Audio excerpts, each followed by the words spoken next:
the Millennial Gaze. Hey, what's up? What's up? Hey, Jazzy. Tapping in for the first one here. Man, it's so good to see everybody. Thank you guys so much for being here. It's your girl Maymoney here for another show. And I got the homie Katie over here on this side. Wow, we got people popping in. We got Barb, we got Jazzy, we got Dally Oops. I was laughing at you behind the scenes when the theme song was going. You're like back there. Just it was funny. Gigging. I was gigging. It's called gigging, Katie. That's what we call it out here in the Bay Area. We gig. It's not dancing. We gig out here. That's what I call jobs. Hey, there's a song by Mac Dre. It's called Gigging. You'll understand everything I'm talking. You'll have to make like a book of West Coast slang. I actually low key have started that already. It's just like in a journal. Like for real. You should hear it. Sometimes my husband will come home and tell me like middle school slang that he hears the kids talk about, and I'm just like, what? It's like skiddity toilet Ohio, and I'm like, what the hell does that mean? Okay, now that's going too far. We at least need to like use the words in a sentence that makes sense, you know? And like all of them mean bad. That's just it. Yeah, that's why I'm not a huge fan of 6'7". Like I'm not a hater on anybody's, generational slang or anything like that. But like 6'7" literally doesn't make no sense. I looked it up on Urban Dictionary and it said it don't make sense. Like it doesn't mean anything. Like at least have some shit that means something. You feel me? And skibbity is kind of like a little pap. Like I know, like if you get the skibidi paps, like you get the little skibidi paps, it's like your cat slaps the shit out of you. Something my niece will do because she's 12 is she'll just say like one word as a sentence, and I'll be like, "Oh, so I'm talking about this," and she just goes, "Real." I'm like, "Real what? Use your words." Like real, yeah. Did you comprehend what I'm saying? I need to check. We have to check with these little motherfuckers too, because like, are you comprehending? I agree. It sounds like something SpongeBob would say. Yeah. Anyway, so let me introduce y'all to like what kind of show this is gonna be. So me and Katie is tired as fucking fuck. Okay, like it's been a weird week for both of us. Like we had 2 snow days here, so like my husband was home, which is not a bad thing, but like with my daughter it throws her off her routine, and same thing like with me. And then the last 2 days he's had 2-hour delays, and it's still just been kind of weird. Yeah. So, and I'm just tired. I'm emotionally spent. I ain't even got a penny left worth of emotion really to give to anything ever at this point. And then just a lot. And then like grief does that shit to you. You know what I mean? Like it just like makes you feel weird. And like, people don't realize that like with grief it never goes away. You just learn to live with it more.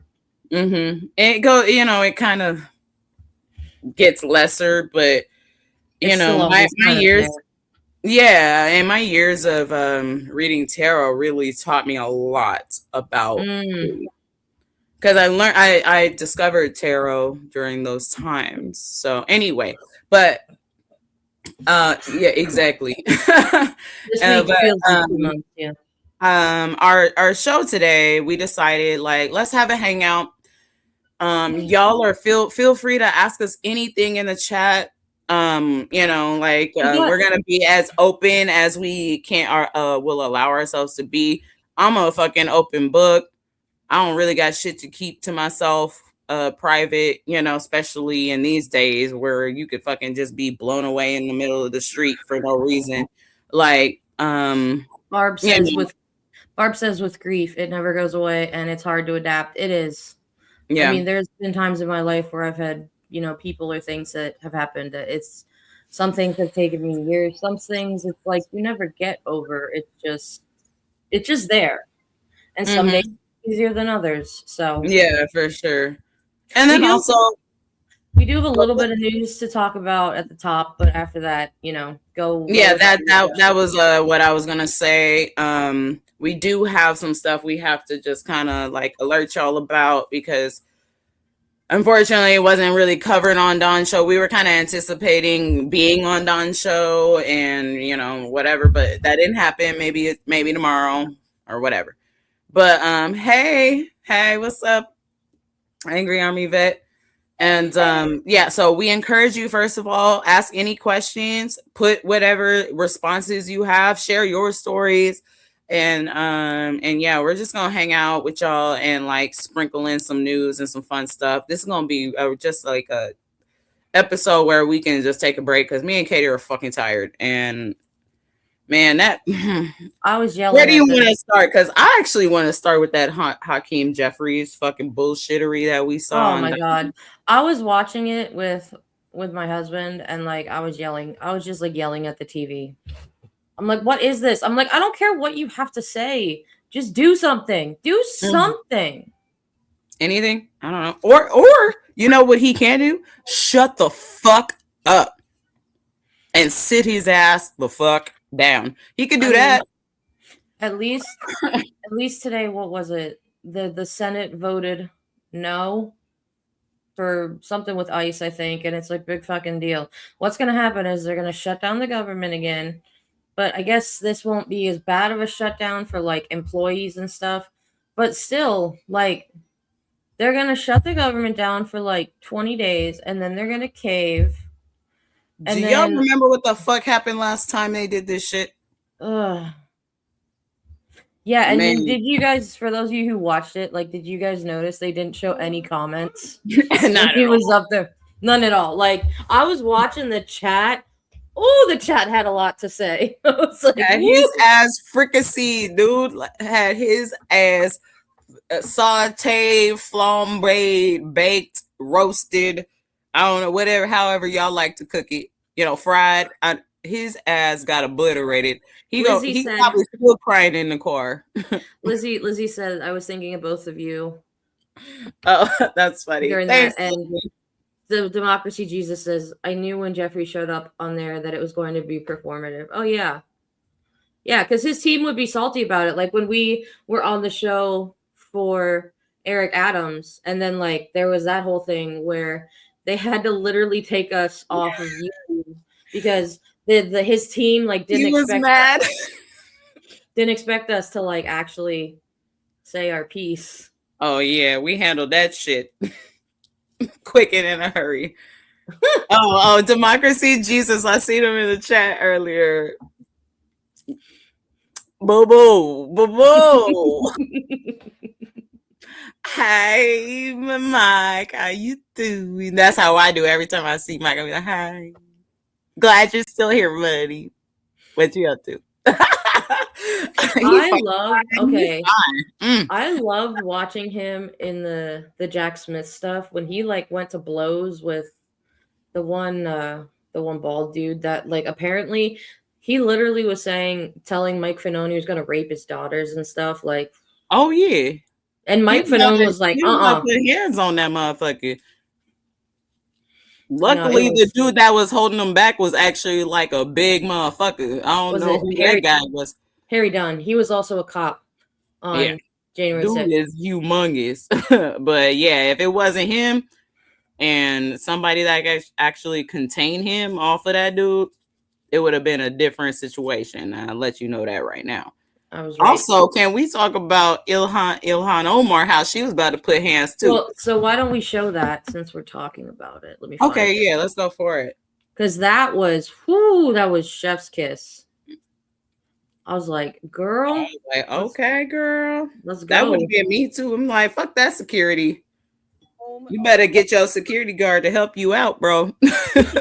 My husband just texted me. He said, Melania movie. If they showed it on a plane, people would still walk out. Yeah, give me a parachute. Okay, here we go with the Ilhan Omar. Or face impeachment.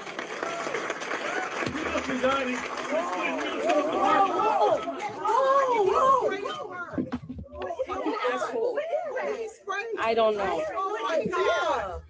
Sign or face.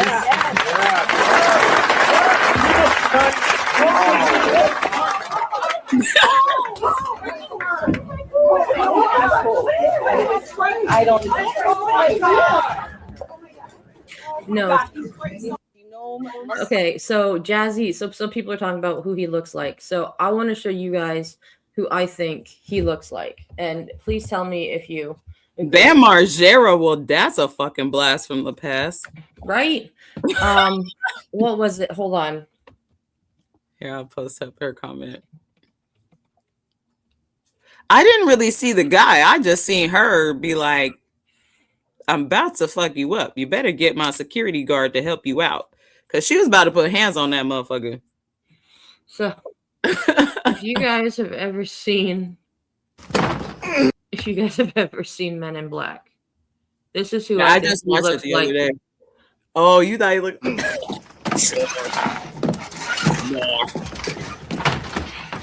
Edgar, what on earth was that? Sugar. I've never seen Sugar do that. Give me sugar. Like that's who he looks like. When I saw that, I was like, that's what that guy is. Oh. Can you continue that scene just a little bit for our audience? I just closed it. I'll open it again. Oh, don't even worry about it. No, you're good. You're good. I got it. No, that shit hilarious. Oh my god. Oh, is that better? That's what Christy Nome gonna have to do when he pull his head back to keep it tight. That's what you're doing in prison, Christy. You're gonna need some clothespins to keep your face never on. Seen Sugar do that. Give me sugar. In water.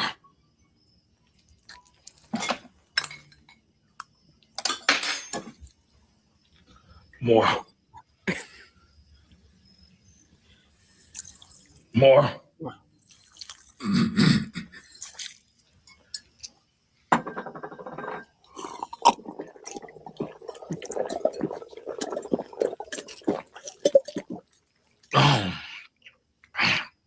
Hey, your skin is hanging off your bones.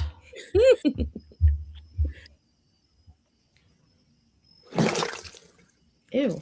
Oh, yeah. Oh. Is that better?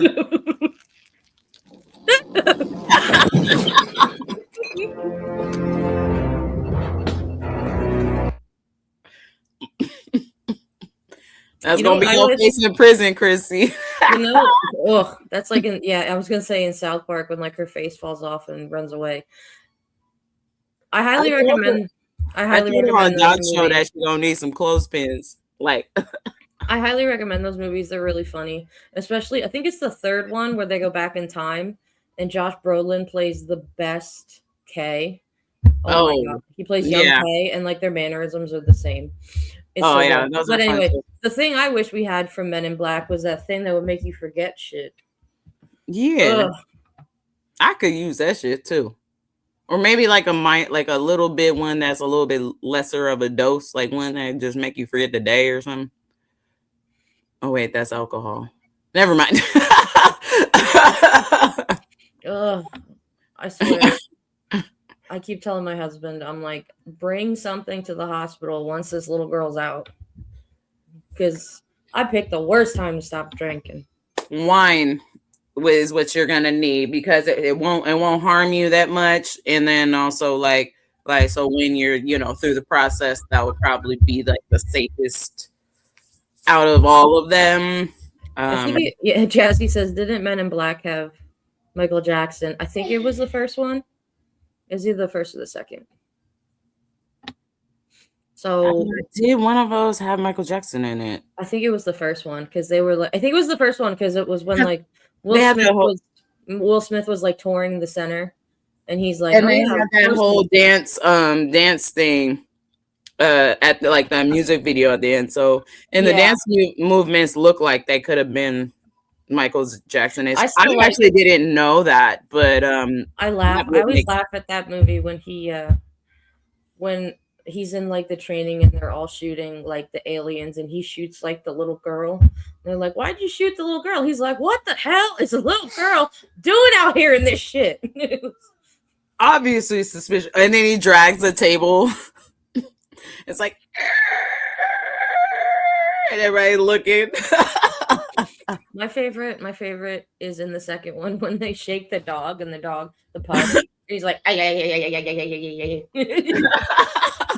I like the aliens that be like, those like crazy aliens too. I think they're Oh, in yeah. more than one as well.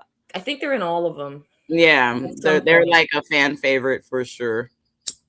Okay, so Okay, let's yeah, show this is a good start to the episode. What you got next? Here's a fun one. Like, what radicalized millennials? Girl, Krusty Krab is unfair. Mr. Krabs is in there, standing at the concession, plotting his oppression. What do you mean what radicalized me? We are literally the grandchildren of civil rights leaders and had cartoons like Hey Arnold, SpongeBob, Rugrats, Courage Cowardly Dog, Powerpuff Girls, Recess, Proud Family, and Arthur, which all had fantastic protest episodes. One of the best animated creators of my time is Craig Bartlett of Hey Arnold. Let me tell you, Craig gave us 5 episodes. I wrote them down. Teacher Strike, season 2, episode 4, when the That was a teachers good were one. literally like, you know what, we will not come back. And then Arnold and them tiptoed in there because they said, wait a minute, every day y'all don't come back, we lose a vacation day. Actually, Krusty Krab is we were outside picking it. And let me tell you something about Arnold. He was never afraid to lay that whole neighborhood out in protest. Remember season 1, episode 6, Heat, when they had a whole heat wave come through the city and then the Jolly Ollie man tried to up the cost of the popsicles because it was hot, and they said, absolutely not, we will tip this whole truck over. And then the Jolly Ollie man said, you know what? Never mind, it is 25 cents. My bad. Exactly. Exactly. And be clear, Arnold came from good stock because grandma was also in them streets. Season 2, episode 18, Save the Tree. Season 1, episode 4, the old building, when they were trying to tear down that theater, and she said, I think not. Season 1, episode 6, when they saved that turtle in the aquarium, absolutely. And if we want to talk about examples of labor strikes, let's get into SpongeBob, Rugrats, and the Powerpuff Girls. Okay, SpongeBob season 2, episode 79. Mr. Krabs was trying to charge them people to breathe. And Squidward said, absolutely not. We're going to have to go on strike. So him and SpongeBob went on strike. Now, how the strike went, it don't matter.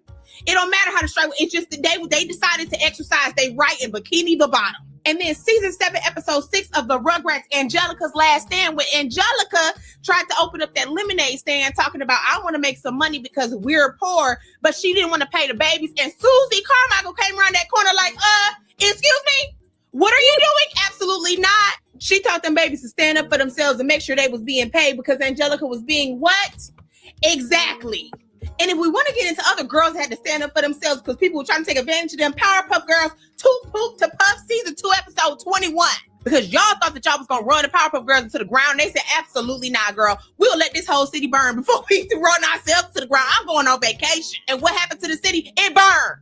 It burned, exactly. City of Townsville, more like City of Shishka, baby, exactly. We also have season 1, episode 21 of Recess, the Great Jungle Gym standoff, because they were trying to take that jungle gym away from them kids, and they said, absolutely not. I'm also including the Return to Slab episode from Courage the Cowardly Dog, because that man was going to stand out there and chant, Return to Slab or suffer the curse over and over again. Yes, there was some violence in there when he turned that house upside down, but he deserved it. Y'all already know we got to take it on to my neck of the woods, Proud Family, the new season 2, episode 10, the Juneteenth episode. Gather them on up, gather them. And I cannot do this video without ending on the very foundation of our education on television, PBS's very own Arthur. Season 21, episode 4, Arthur Takes a Stand, where Congressman John Lewis comes in because Arthur has found out that one of the cafeteria ladies is just so tired. And they're like, hey, can we get you an assistant? They write their principal to try to get her an assistant. It's denied. So they do a sit-in. Okay, this is the television we were watching. So even in these dark times, please understand your very existence is a miracle. Don't let anybody try to take your shine. Joy is also a form of resistance, period. People be like, what radical? Right. Oh, Lizzie says in college there was a strike by professors because of funding cuts. Ooh, excuse me. And a student showed up with a picket sign that said Krusty Krab unfair. Okay. So there are two of those that really stood out to me. So first of all, love SpongeBob. Y'all know I love SpongeBob. Like I am like my dust name like with my friends is Dust Bob Dry Pants, if y'all didn't know that. I don't know if Deanna's in the chat, but she and I used to literally in college shout SpongeBob quotes to each other. Oh dude. I mean and and hold on, let's go back up like before I down lose my the hallway. Like down Oh, the yeah. hallway, yell them at each other. I don't need it. I don't need it. Or I'll do the whole chocolate scene, or anytime I see chocolate, I'm like chocolates. I like remember when they invented chocolate. This is one of my favorites. So much later that the old narrator got tired of waiting and they had to hire a new one. Sweet, sweet chocolate. I always hated it. And then somebody put something in the chat that I wanted to find. Oh, here it is. It was, who was it? No, that's not it. No. Oh no. I used to be able to Internet like sets. Oh, somebody was talking about how they trying to get their kid on Hey Arnold. Yeah, Dally Oops mentioned that. Yep. Yeah, okay. Tell me why I watched that like all the way through maybe like 2-3 years ago. Like good. It's so good. I watched it from beginning to end. I love that show. So I ship Arnold and Helga like super hard. Like I always wanted them to get together. Even though she's kind of a crazy stalker. Well, no, but she's an abused child, man. That's true. Sheesh. That's true. But yeah, so Hey Arnold's hella tough. And then lastly, Powerpuff Girls. Oh my God. Let me show you guys something. Hold on. Jeez. I made these out of that's awesome. Pen, a 3D pen. My friend has Buttercup. I gave it to him. Oh, nice. He actually got to give it back because it broke. But and I can fix it for him. So he needs to bring it back so I can put it back together. But yeah, it's like a hot glue gun with color. Like had a whole statue in her closet of Arnold. That girl needed a psychiatrist. The thing about those episodes was it was always different. Like the statue, like the one time it was like made of bubble gum, and like the one time it was made of like food, like toothpicks, yeah, or like soccer balls. It was she made like new ones. Yeah, points for creativity, but girl. Yeah, she needs to be at an art museum. Okay, and so Powerpuff Girls. SpongeBob used to drive me nuts when my older kids were little. Somehow I could watch it with my younger kids. The older episodes, like the first couple seasons, especially the first season, that's a lot. I didn't really like SpongeBob right like when I was little for some reason. I didn't like it that much. And then but I always watched it right? It wasn't my favorite. And then like I always appreciated it as I got older.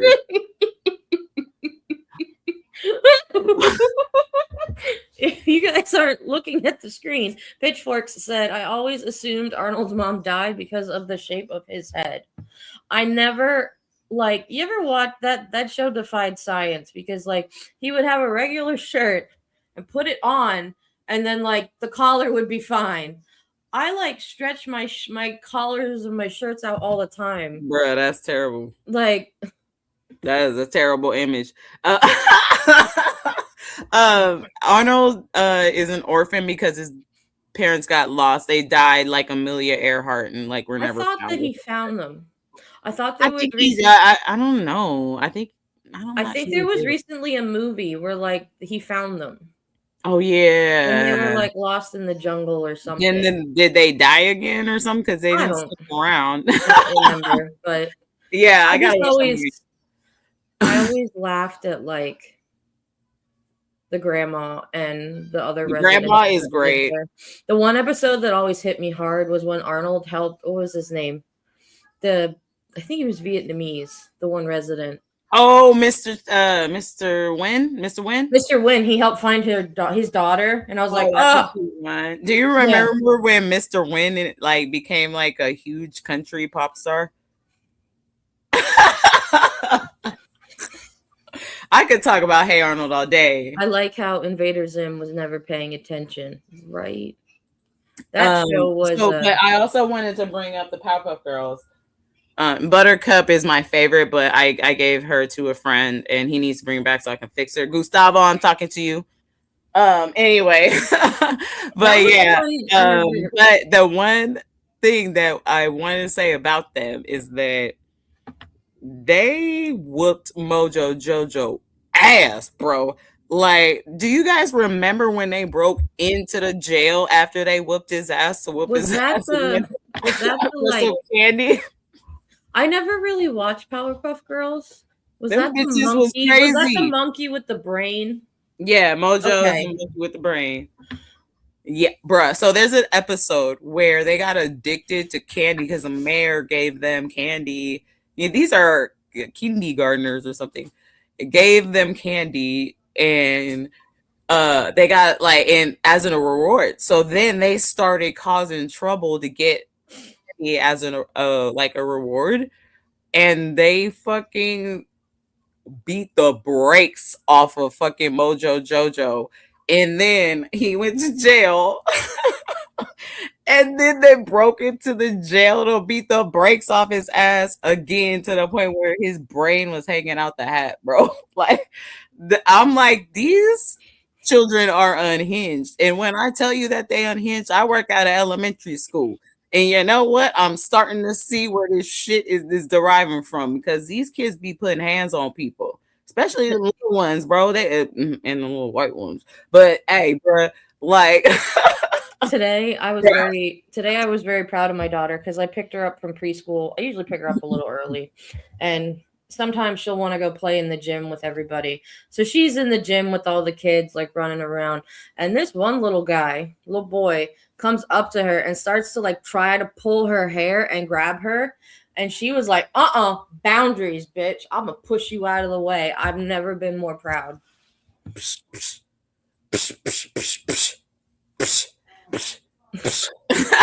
Pitchfork says, did the Powerpuff Girls have hands?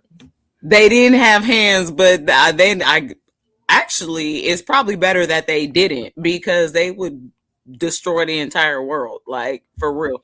No, the way that they used to put hands on their enemies is inspiring.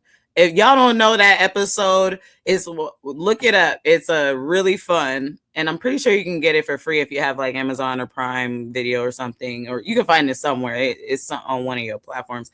And I think Cartoon Network stuff is on HBO Max.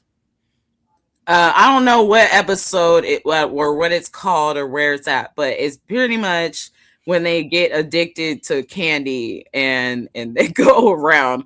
And if you say, like, did they have hands? They might not have had literal hands. You know, they got little fists, you know, but. So speaking of ass whoopings. Oh, my God. Yes. Let's segue into that. Oh, geez. Really standing out in the cold, handing out free ass whoopings. Free ass whoopings for ICE and ICE supporters. Yes, ma'am.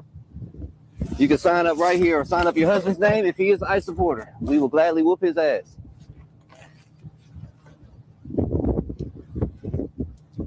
Yes, sir. Can you read well? I'll read it to you. You want to kick my ass because I support ICE. If you sign your name right here, I will gladly whoop your ass. Get lost. Okay. Bro, really standing out in the cold, handing out.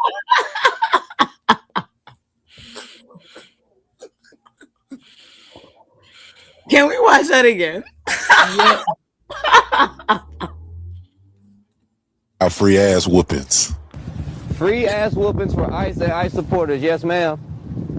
You can sign up right here or sign up your husband's name if he is an ICE supporter. We will gladly whoop his ass. I think it is in Minnesota. It has to be. Yes, sir. Can you read well? I'll read it to you. You want to kick my ass because I support ICE. If you sign your name right here, I will gladly whoop your ass. Get lost. Okay. Bro, really standing out in the cold, handing out. That's funny. Damn, bro.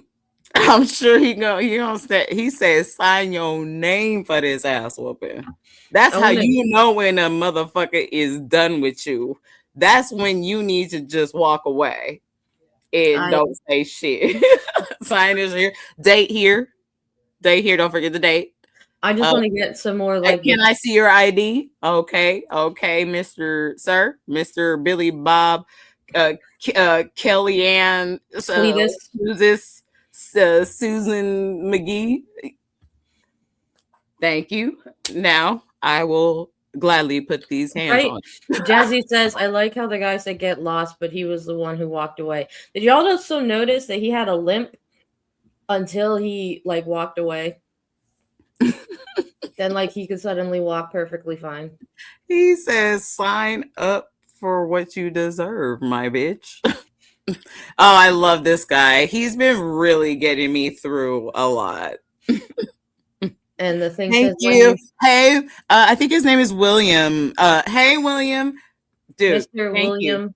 Thank you so much for everything that you do. I fucking love you. 4th of July. I said, no, it's just a wife grieving the death of her Republican husband. Oh my God. Eyeliner twins. JD, how the fuck are you? You're nasty. You're so fucked up. I love it. I was a little upset when you went off script and called Trump Hitler, you know? That was our secret. But then when you said Haitian immigrants are eating people's pets. Look, that's my boy right there. That's the boy I raised. And can I just say the love story that you two have, the way that you like hug and caress each other, you know? And, you know, Usha's great too. The way that you belittle her and disrespect her religion and honestly like say things about brown people when like you're married to a brown woman and have brown kids. It's beautiful. I love it. You're a piece of shit. God, I love ya. Sorry, I'll stop fangirling over you. Let's just like, I don't know, find you a place to stay. Stop. You're looking at me like that. JD, stop. You know how you're looking at me like I'm some kind of like sectional sofa. So I was thinking like maybe you could eventually room with me. Yeah? Okay. But unfortunately I do have to punish you a little bit. Just can't like let it go, the shit you said about Trump. Like that was our boy, you know? So I'm gonna put you in a movie theater that only shows commercials of Bob's Furniture with big reclining chairs made of barbed wire. No, I'm bad. Let's just find someone to take you here real quick. Oh, Nicki Minaj, yeah, can you come up? Take JD to the movie theaters, please. Feel free to share some of your new music along the way. Yeah, that's the real suffering. They said fireworks. Is it the 4th of July? I said, no, it's just a wife grieving the death of her Republican husband. That is Oh. I'm trying to find, there's one more clip I want to show. It's fun. It was from the Jay Jordan episode of I've Had It Today. And it's Nicki Minaj's music is real. Hold on, I gotta find it. Oh yeah. Why am I in full screen? You said before you play it, you were telling me if I knew who he was. Now I really do. That I see his face. Yeah. And his eyes. Yeah. And it's kind of gotten to the back of the news cycle because they're escalating the fascism and the Nazism. Yes, yes. But in the early days of this administration, it was kind of quaint because when it was fun, yeah. We could talk about eyeliner. And we did a pretty detailed forensic study, Pumps and me. And we discovered that we found that Little Smokey is what we like to call him. He had kind of a day look, an evening look, and a television look. Yeah. With his eyeliner. I love a look queen. I think he was probably a bit of a scene queen or a scene kid when he was in high school. And also, it takes one makeup artist to be like, no, your eyes really pop with this. Trump has had the same makeup since the 80s, and he only does it himself. He puts it on every morning. He can't blend. You know for a fact he does it himself. He refused it. And I think JD Vance had a similar experience where someone said, oh, this really makes your eyes pop. And so for the rest of his political career, he's going to be penciling it in and putting on his Oh no. eyeshadow and his eyeliner every day. And once again, for a party that isn't too keen on gay people, it's a lot of makeup. And here's it's a lot of makeup. And that was not the one I wanted, but I'll find it. There was another one where he was going off to find it. Oh no, he's great. He's really, really fun. Yeah, I like him a lot. There are a lot of people. Comedians are just like I get along with them. I don't know. They just seem to be so intelligent. Like I know like some low key more comedians and they're just like the smartest people to be around, man. I fucking like really love just how intelligent they are. I don't like being around dumb bitches. I'm sorry. I'm not attracted to that. Like if you stupid, please go find somebody else on your level. You know what I'm saying? Like I'm not really trying to engage with you. And I don't mean that to be rude, but you're just not my type, right? And so like when somebody is like really intelligent, like that really grabs my attention. I always like to learn things from the people that I hang out with. Like I don't know. That's just me. I don't like dumb bitches, but hey, I don't know. Hey, in the chat, let me know. Do you guys like dumb bitches? Is that like your thing? Or I don't know. I don't want to be a hater. I ain't no Judge Judy over here. I'm a Libra, I accept everybody for the Yes. most. Oh, hey, Kev. So Mrs. Speaker Johnson said he wanted Nicki Minaj's coat. Oh, God. You know what? That was the only thing that was like really valuable on that stage. Was that coat. Literally everything in that entire room was worthless. But that coat might be worth a little something. So let's get through some of these news things so we can Yeah, we're gonna talk and also for our new like people that just joined us, please y'all like, comment, share, subscribe, of course. Me and Katie, first of all, we are really trying to like get over the hump of the amount of subscribers we need. We need to hit at least 100 to start unlocking new features and start actually really reaching more people. We were able to really to use your help. Libra gang, bro. We were able to unlock, I think, like a community page. Yeah, I think because we had over 50. So I think we're like at 6. it's unfortunate. I'm almost like, should I change the name of my channel to the Millennial Gaze and switch it around or something? Because I have 500 subscribers, so I have all the actually access to the shit. That's something I might think about. I'm gonna look into that, and then I can switch them. So then I can make this channel my channel, and then I can make the Millennial Gaze mine, and then we could take all my subscribers and stuff. I don't know. Let's just keep it as it is. I think. I don't know. That was just me kind of brainstorming, but but it might be a little bit of a hack. But I would have to. Thank you, really Barb. I appreciate it. Barb says I'm trying to invite people. Please do. Unless y'all can do it, and then I don't got to do none of that. But we really trying to like be able to start doing stuff for y'all, like, but we don't even have like abilities. But and then before, was that what we're gonna play? Anyway, just keep going. Yeah, love y'all. We have some news right now. A man has just been arrested for trying to break Luigi Mangione out of federal prison, pretending to be an FBI agent. He's a Minnesota man, and FBI just arrested him, according to NBC News. He had a pizza cutter in his backpack, posed to be an FBI agent with signed orders from a judge to get Luigi Mangione out of the New York detention center where he's been held since his arrest. So this man, Mark Anderson, came to the detention center. Officers asked to see his credentials. He said he showed them his license, said he had some weapons on him, started throwing documents at the officers, but claimed that he was an FBI agent in possession of paperwork signed by a federal judge that would allow him to just walk Luigi Mangione out of federal prison. For the record, this would never have worked. You can't just walk up and pretend to be a federal agent for a whole host of reasons, but also they're not just going to let you in. And well, he's been arrested. So spread the word. Full updates on my Substack, as always, linked to. I think I saw too that he had like a fork or something.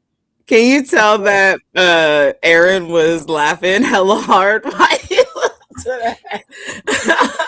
It was good to see him like having a good time with this story because bruh, I love Luigi, bro. Man, he's so fine. Like, I don't even think he actually pulled the trigger. I really don't. I really Aaron- don't. I think he's a mastermind on some shit, and the person that actually pulled the trigger is bingo. Probably got hella money too. One of the things I used to watch when I was homesick as a kid was I would watch the Maury show. He has a podcast now called On Par with Maury Povich, and he recently interviewed Aaron, and I highly recommend watching it. It's really good. Aaron graduated high school at 14. Motherfucker. And he's like Smart. one of the people to pass the bar. Mm. Like Wow. he knows his shit. Yeah, no, I really like him. I'm glad I started to catch on to him. Yeah, he's cool. Like I really fucks with him. I wouldn't mind if I seen him in the street. I'd be like, hey, what's up, Ollie? What you doing? Well, hey, what you doing? You know what I mean? Like, tell me some shit. You know what I mean? You always know what the fuck going on. What you doing? And he's always on a fucking plane. Did you ever notice how he be in like plane bathrooms or like on the plane, like in a plane seat and stuff? In his all of this stuff, that motherfucker like is on a whole nother level of genius, dude. Good on him. Yeah, he knows. I ain't a hater on some shit. I like to see people really own it. Like, well, he knows people everywhere between that and like his dad. I know he doesn't like to be really associated with his dad, but oh yeah, the dad. Yeah, I didn't know much about the dad. I'm really just kind of learning about him. So hey, I always claim to not be he's like Lev Parnas is Lev Parnas now is like the good version of Michael Cohen. Oh, who's Lord, actually like who's actually like using his powers for good. See, I gotta look into that a little bit because literally I don't really know shit about Aaron. So like I never, besides his work, and so I never like looked into his family or anything, and I definitely don't know who. I don't be paying attention really to these people unless I see them pop out in the news in some way. I don't watch their bullshit, man. So when all the stuff with Michael Cohen came out, Jazzy says his dad was actually warning us about Michael Cohen. When the stuff recently came out about like, oh, I was coerced to say that stuff about Trump, Wajat Ali and Lev Parnas went live at like 12:30 in the morning and did like an hour live show about the Michael Cohen stuff. It was really good. I didn't watch it live. I haven't watched that one yet. There was so much shit that happened around that time that I didn't even have time to like look into it. And like honestly, Michael Cohen is kind of irrelevant to me. Like I stopped kind of watching him. Maybe I did it subconsciously because I started watching him and I got a weird vibe, and so I always unsubscribed from all his stuff. And I like the way that Midas basically handled kicking him to the curb. It was just like a short and sweet, like, hey, he's no longer associated with us. We're done. Fuck that. Okay, bye. Like that was. Yeah, exactly. You know what's unfortunate? Like TYT. And how that kind of went down. Because like, I just feel like honestly, I think John should take over that shit. Like, doesn't he do the damage report? I think. Yes, that's the only show I ever watched. That was the show that got me into politics, into even watching independent media and being interested in politics. I found the damage report on YouTube because I was growing weed. And I was kind of like unemployed and kind of just had a lot of time. And I was growing hella weed in the backyard, right? And so and I would listen to the damage report. And so that's how I got into like you know, just into just independent media, first of all, because I was never really interested in news or politics like that. And so then I just really liked John Idarola, J.R. Jackson, and Francesca Fiorentini. Those were like my three faves, bro. And those are the people that got me into, and Pitchforks. That's how I met Pitchforks, Dragon. Like for real. And so I've been hanging out with them for years. Still do when I can, but like they're always live when I work, so I have to watch and post. But like I be talking to JR all the time. I'm trying to get his ass on the show, but he don't want to come through. But anyway, I really got love them, and there's just so many good independent media people out there, but that what happened with TYT is confusing to me as fuck because. But I never really fucked with Jank and Anna like that. I never even watched that show. Like Damage Report came on at the right time for me. And then, you know, Indisputable would be on. I'll still, if I can watch that, I'll watch that. But I don't like watching too much police brutality. So it's just like exhausting. I first started when I found Dawn again. Because I was a fan of his when he was still on CNN and I would watch him. Especially when he was after like January 6th and stuff. And then I think I saw the I've Had It ladies on like The View or some shit. And I'm like, oh.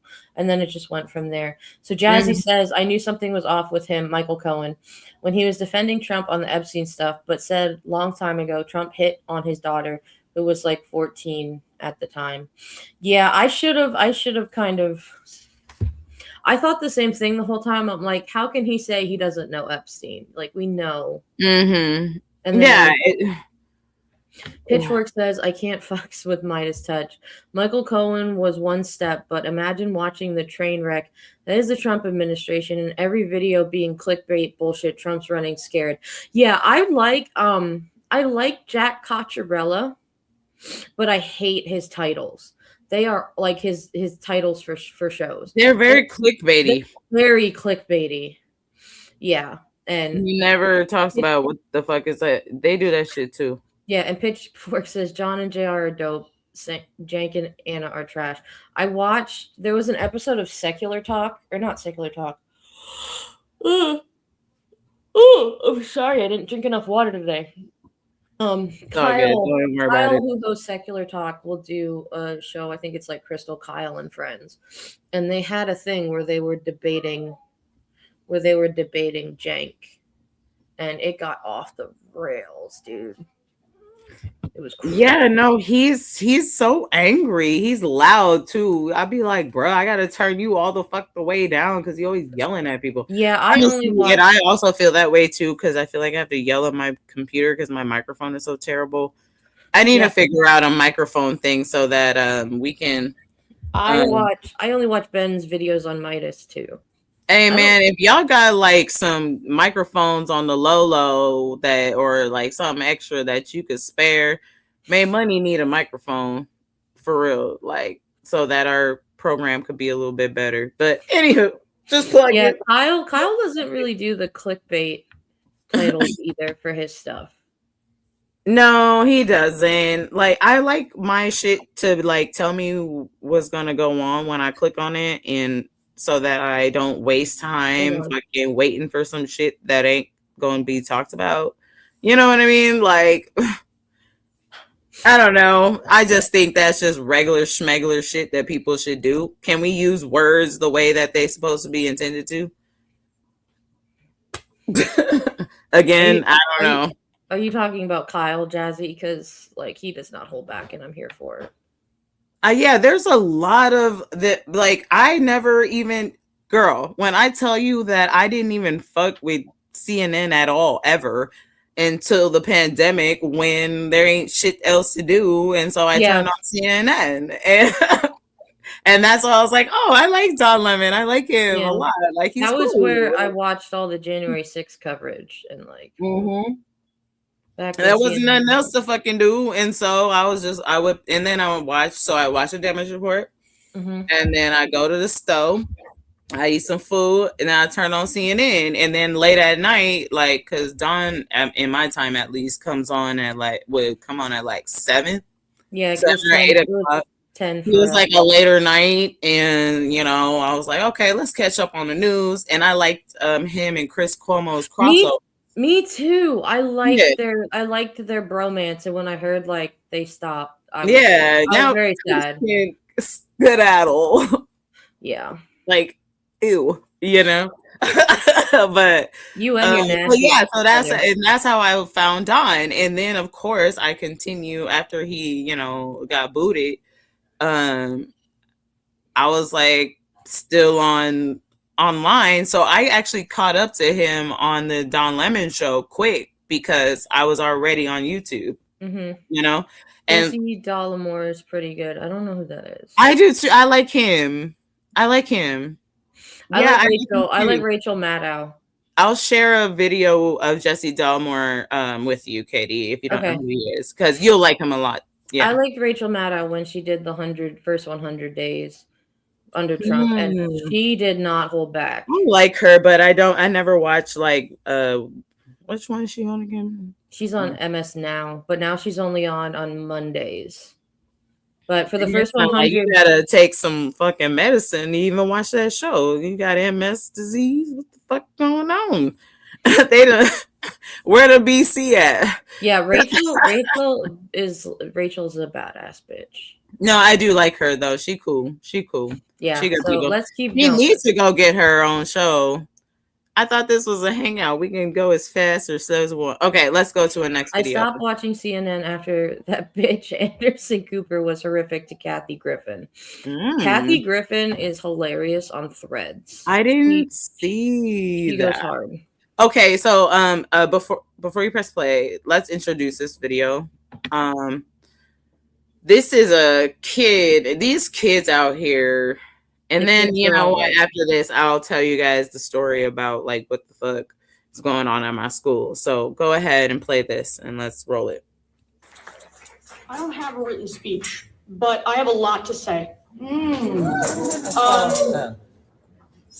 I have been at school for the past couple months actually, with friends who are Mexican, Latino, Asian, and seeing the looks on their faces when anybody says anything about ICE is terrifying.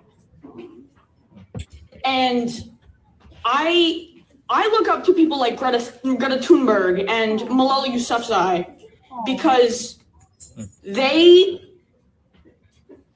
know what their rights are and what to say when people get kidnapped by ICE and kids at school are hiding. My friends, I have a lot of Mexican friends, and all of them are terrified. And I want to say that when I'm with them, I feel angry. I feel furious because when I watch the news, I see people being kidnapped, people being hit by cars during protests, and I don't know what to say. I think that our government is collapsing. Period. I think that what is happening in our state, even in Minnesota, in anywhere that ICE has been marauding around, kidnapping people, I just think that to all the people who are out in detention centers and who are hiding away, don't give up. Don't give in. And don't let the bastards grind you down.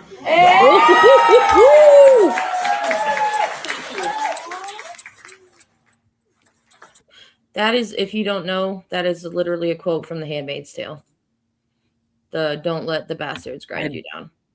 I didn't know that. Yep. I knew it from a Rihanna song. Don't let the bastard get you down. Turn it around with another round. There's a party at the bar. Everybody put your glasses up and I'll drink to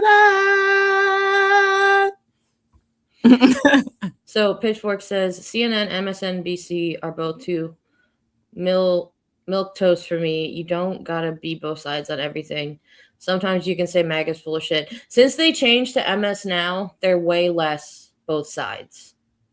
They're finally now speaking their minds a lot more.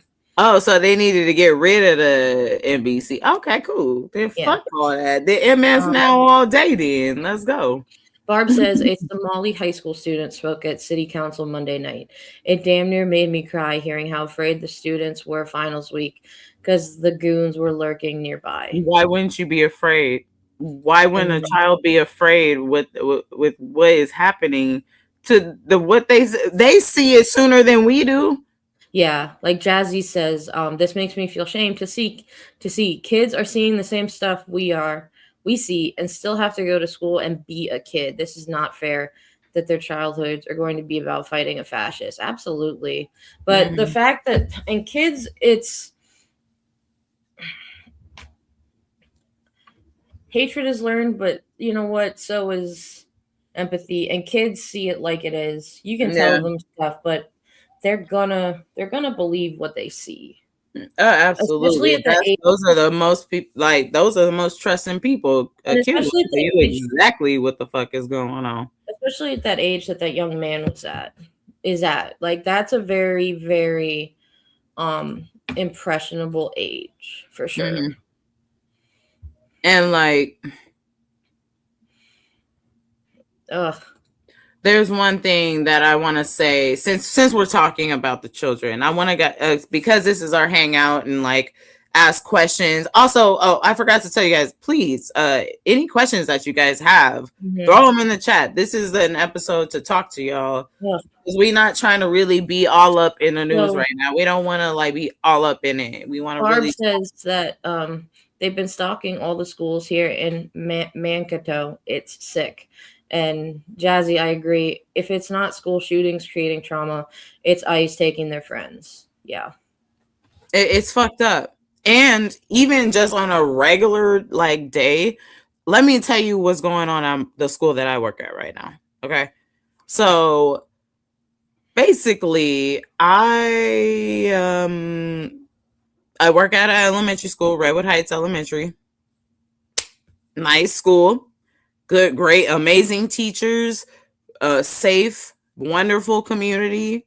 It's not like it's like a busted down school or anything like that. They cut off our budget to buy anything, and we ran out of paper. So our school doesn't have fucking paper. We got like 2 boxes of paper for the whole school. 3, maybe. My mom, she works at a school up the street. She brought us some paper. And how many kids are and they didn't even have paper. She didn't even realize how low they were on paper. And they froze all of our budgets, and they're firing all of our employees, and they pay me like a fucking peasant. How the fuck you gonna be a school and don't have paper and then say that we can't buy paper? And so we got to go around begging people for paper. For the fuck, yes, it's an elementary school. What the fuck, bro? People are cutting costs in so many different ways regarding education, between what they're doing with like I can't make this up. No, it hurts me, bro. And like budget freezes are a fucked up thing because like my husband's a band director, and some of the people in like the whatever, not the treasurer, they handle the money in the school board or whatever. And so he'll have to have kids that go to festivals and they have to pay like a fee. And it's not even that big of a fee. It's like $50, $25. And like his school will forget. And then he'll be like, if you don't pay this, I'm not in good standing. And then my kids can't experience, these festivals because y'all keep fucking up. Mm-hmm. And it's like the schools just don't care. And then the schools don't care, and even in college you're seeing a lot of it too. They don't care about the employees, dude, at all. Because like when I tell you that I am not living on a livable wage, I really fucking mean it. Like I'm used to being broke at this point. I'm used to like surviving off of fucking like a negative bank account every fucking week. Like I'm not even like hurt by it anymore because I've already figured my shit out. You know what I mean? Jazzy. But like, but what I want to say is like this shit is crazy how fucked up the education system has got. It's gotten so bad. We're losing two very extremely important people next year. Mm-hmm. And we don't have fucking paper. Jazzy brings up a good point. Have you noticed they're trying to strip out creativity for kids? Absolutely. And I've been seeing that for years. And people will try to cut budgets, especially in the arts, any way they can. Like when my husband started at his district, there was like 3 teachers in the high school, and then I think 3 or 4 in the middle school, music teachers that were like assigned for the different ensembles. And now he is the high school band director, but also the middle school orchestra director. And he also does marching band. And this year he's also planning county band. So he's got like 5 jobs in one. And all the school districts care about is test scores and figuring out like standardized tests. Like, and they don't even realize that like the smartest kids in the school district are his kids. Like he's been at his district for 7 years, and every year in the past 7 years, the valedictorian or salutatorian has been a music kid, one of his kids. And they're all in national honor, but they just don't care. They want everybody to be like blood-sucking robots that just have no creativity. And you see it like, what's the population of my town? Oh God, I don't know. There's a lot of schools, and I'd have to look it up. Well, I have one thing to say. Excuse me. Excuse me, Mayor Barbara Lee. Excuse me. Do you have some paper to give to Redwood Heights Elementary? Because we could, in your office somewhere, because we would really appreciate that. Because we need some fucking paper. So we would really appreciate it if you could at least give people paper, since y'all just been firing employees all willy-nilly, like y'all don't even want teachers here no more or something. So but the very least you could do is give your school some fucking paper. I'm sure you have some somewhere. Okay. Oh, these people are starting to piss me the fuck off. Starting. I could get some. Tell me where to send it. And to answer your other question, we have about 50,000 people in our city. So Barbara says she is sending some paper. I mean Barbara in the chat. This one. Not Barbara Lee, our mayor. This Barbara, the real Barbara that is actually I will actually please. She says she can host a paper drive for you. Let's do it, dude. Please, let's fucking do it. Oh, Put up our email, please, Katie. Mm-hmm. So that you can get a hold of me, and I will be with you. If you want to do that, we will take it, because these kids deserve paper. Okay. Like the fact that I have to get on the internet right now and do this is embarrassing. And also put it on our banner. Okay. I did. Cool. All right. Cool. Jazzy says, yep, a shit ton of testing. Don't grasp the information. Well, you get held back. I've never understood this, because testing doesn't mean you're smart. It just means you can hold memory of information longer. And it's not even that. Like these standardized tests are they're insane. I mean, I like to say I'm smart, but like you put me in any type of test or standardized test situation, it's too much on my brain. And then like, what is it? Are they called like scantrons or something? Like you mess up one and then like they're all out of whack. There's so many. Oh my God. No, don't traumatize me again. I'm so sorry. Like there's so many things that can go wrong. Oh my, bruh. Not the Scantron. Oh my God. You miss one thing, your whole test is fucked up. I used to get such anxiety about those. and they won't let you take that shit again. Yes, the bubbles. Oh God, yes, the In bubbles. my And high school- if you don't have your number 2 pencil with a good eraser, bitch, you're My done. high school You're used to done. You're use- getting an F. So our standardized tests in my high school were called the PSSAs, which was like Pennsylvania State school assessment or something. And they used it as leverage to get like early access to parking passes and prom tickets and shit like that, because kids didn't take it seriously, and then it affected school funding, and it would just make me nervous and then make me feel stupid because I sucked at tests. Lizzie says, remember having to write the SAT essay in cursive. I never took the SAT because I thought I was gonna fail that shit anyway. So I wasn't gonna spend the money or the time. And then I just turned 21 and didn't have to take it. Jazzy says, like, what the fuck is this? Just memorizing information and selecting A, B, C, or D. I'm not grasping shit.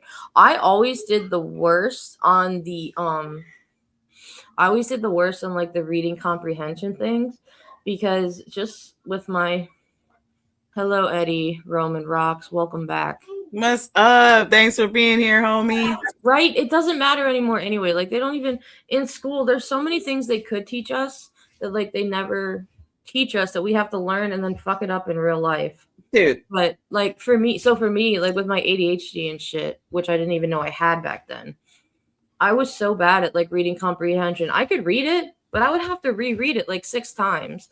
And they're like, okay, you only have an hour, and I'm only like halfway through the fucking test. So I just have to start guessing at shit. It just goes in one ear and out. It just goes in one ear and out the other. No, dude. So, okay, let me tell you my kind of experience. And hey, welcome to everybody that joined us. This is just a hangout, getting to know me and Katie. We're going through some news cycles, and we're just like, pick C. Never pick D. It's never D. Bruh. I don't want to be, I don't want to go back to those days where I used to suffer over a freaking Scantron, bro. Like, I used to have to cheat. Anyway, so my experience, so there is one thing, when I was growing up in Oakland public schools, it's not a thing anymore. Like, it got ejected, but it was called the KC. It was the California something high school exit exam, right? And so with addition to the SAT, like as a standardized test, we had to take that. But this test was different because, and it fucked a lot of people up, and that's why they don't do it no more, because it was really fucked up, and a lot of parents weren't happy with it. So basically, you had to, and I don't know if anybody in the chat or anybody that sees this video in post or whatever knows about this. If you in California and you grew up during my time, everybody in California had to take this test.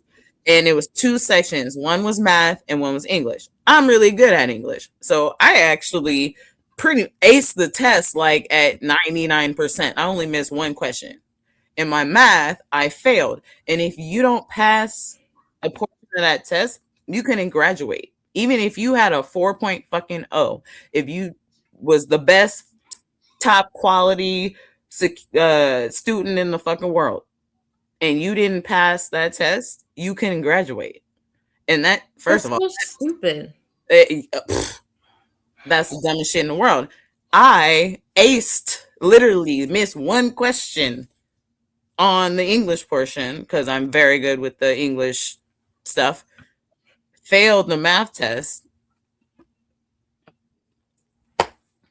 Well, my mom ripped them a new asshole and they made sure that I passed that fucking test. But now it's just not a thing anymore because it was problematic. Like, how the fuck you gonna like make it so somebody can graduate because they didn't pass a test perfectly or whatever? You know what's crazy is this shit was only like 15 years ago. Bruh. Like, it wasn't even that long ago, and just how crazy shit in education. Texas, Jazzy says Texas has that too. It's called the STAR test.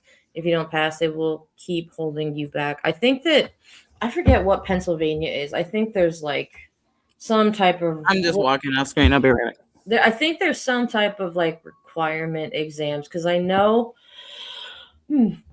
it's like you have to have a certain number of credits in each subject, but then also you have to go through some of these like certain tests and stuff, and it's just like, ugh. Yeah, so it sounds like a few other people had it. I think every state has it. It's just named something different.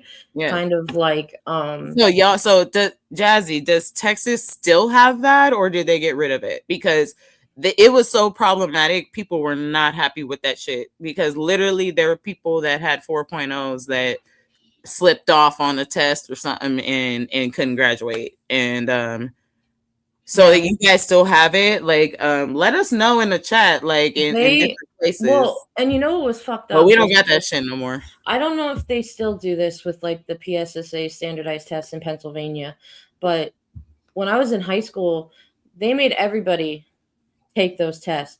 And that included like the life skills kids that couldn't have help. And like the kids that were so special needs, like they couldn't walk, they couldn't talk, but yet they have to take this test. Like how is that fair at all? It's not. It's not, and it's not meant to be. It's actually, this shit has been going on. Everything that we have been and the millennial. That's why I started this fucking channel, because I've been trying to tell y'all how we've been living, bro.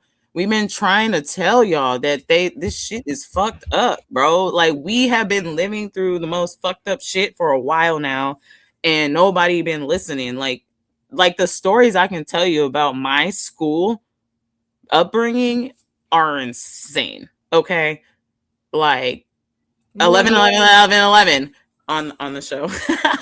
I've been seeing 11 all day. So make a wish anyway. But what do you mean, like the stories? Like I mean I've lost friends through gun violence. I've been locked down because of race riots at my school. I didn't have a principal for pretty much the entire time that I was at school. I had 4 different principals, maybe 5. Like teachers are underpaid. I mean, like getting out of Oakland public schools is a good thing. If you can survive it, you know what I mean? And a lot of people don't. I'm sorry to say. Yeah.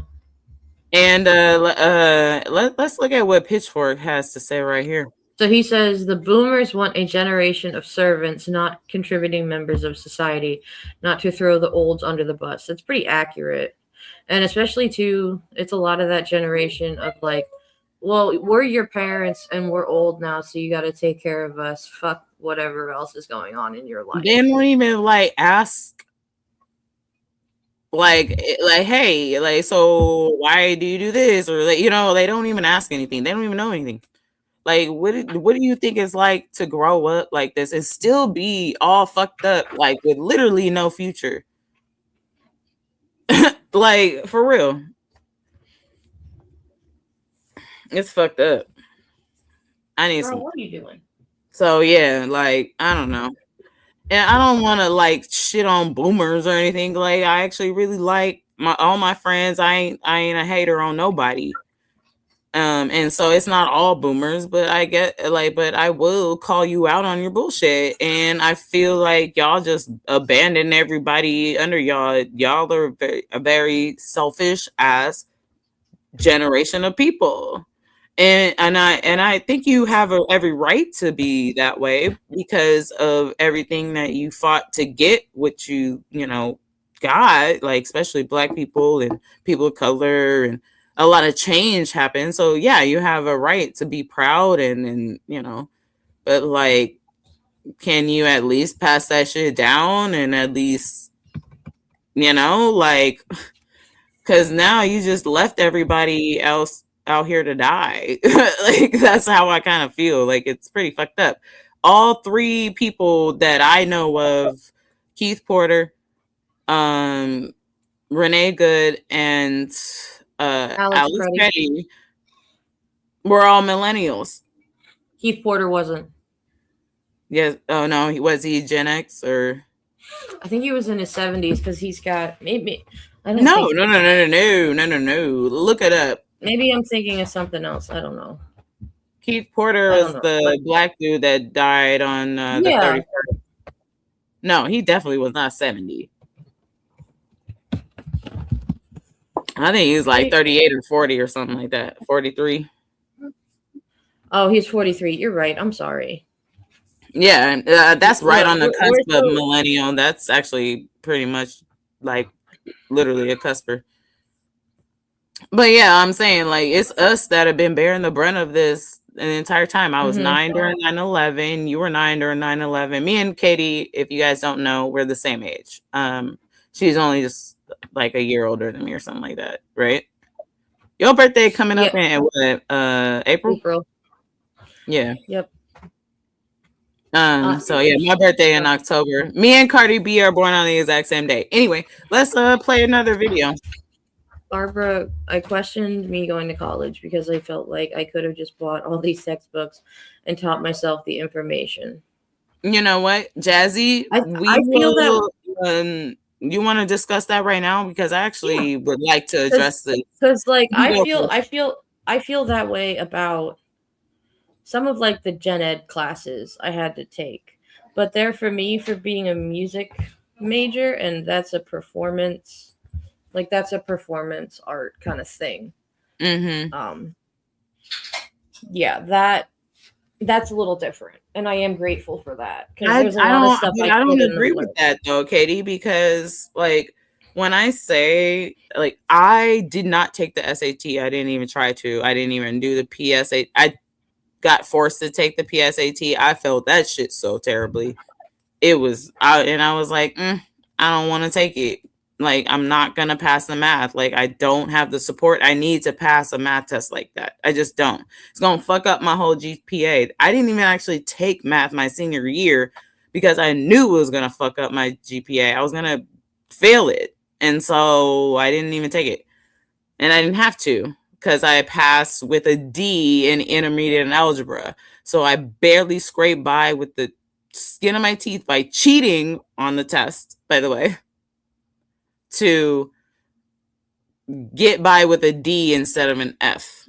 And so I had the option in my intermediate algebra class in my junior year to do 4 things, and I had to choose.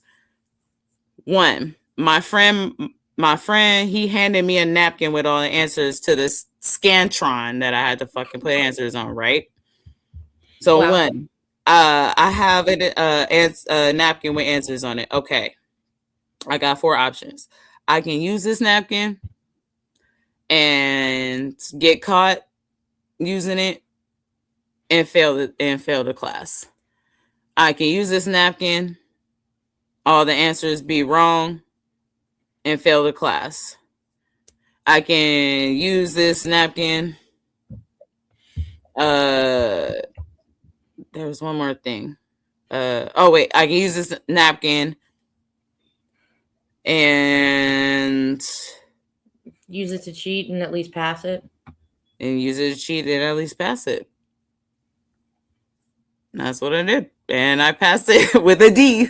So I passed the class with a D instead of an F, which allowed me to not have to take intermediate algebra, which I completely would have failed in my senior year and it would have fucked up my GPA and I would have had trouble graduating high school.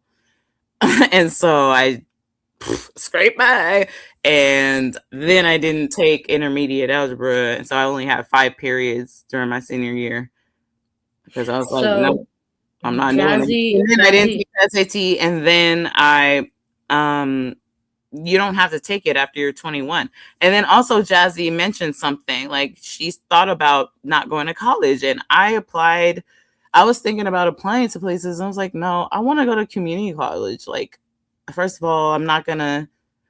And then I found myself in community college, and I've been taking that for years. I'm still in community college, like pretty much. Like I've taken a break, but this shit is free out here now. So like I mean, like I'm just so glad I'm not in student loan debt. Can I just say that? Because I knew this shit was a fucking scam anyway. When it done shit for me, I would have been broker than I was. Like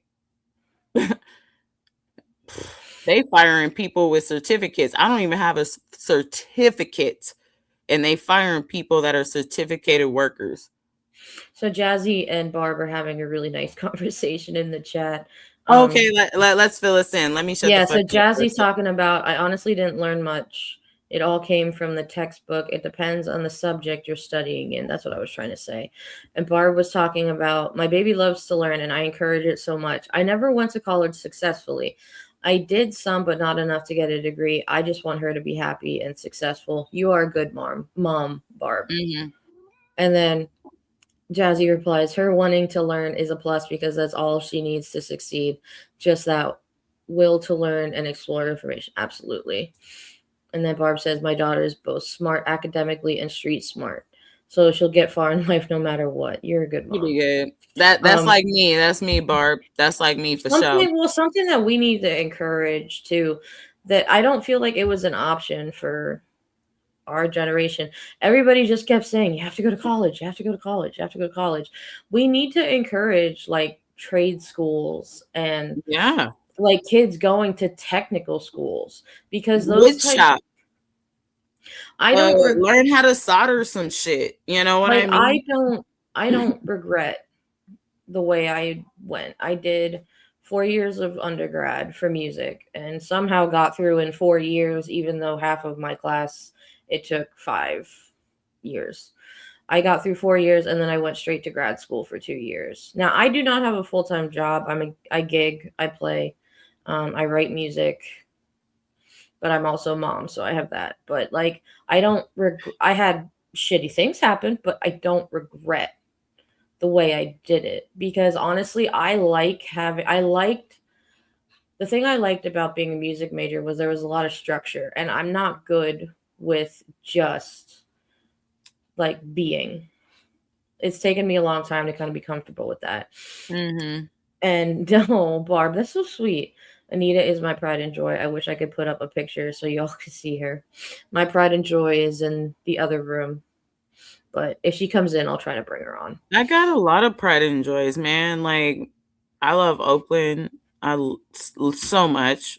Like this, I don't want to be anywhere else, especially right now. I'm staying my ass over here. If y'all want to come through, it's all good. We need some money anyway. We could use a little tourism. If you want to come visit, that would be great. Come spend money in local businesses with the artists and the creators and the people out here in Oakland because, oh my God, we are such good people and we don't deserve what we the fuck going through. Like at all. Like we ain't never done nothing wrong to the community. Actually, we've been exploited. They took all 3 of our teams from our town that made money off of us. All 3 of them within like 3 years, just ripped them away. Still making money off of our name. Oakland, California is a very popular motherfucking place, okay, in the country. You feel me? Everybody know who the fuck we are. Look at Barb's comment. Everything from us. Barb says the way things are out here, it's tempting. I bet. And Jazzy talks about so many kids are scared to have just like fear because they fear failure. There's a child psychologist talking about that. How kids fear learning or testing due to fearing failure. Yeah. We got to help our kids, you guys. Because there's so much pressure in like testing and what it leads to. And like kids, a lot of times kids don't realize that once you're out of school, it's not like you're going to get tested all the time with like the shit that's going on. Or like, I get that there's like a standard of things that you should know in school, but like. Why are you looking at me like that, Annabelle? But like I've never had to worry about dissecting a frog or knowing the Pythagorean theorem after I left high school. Like what? Well, I like knowing the shit. Like I like to know it, but why do I have to be graded for my whole life on the Pythagorean theorem?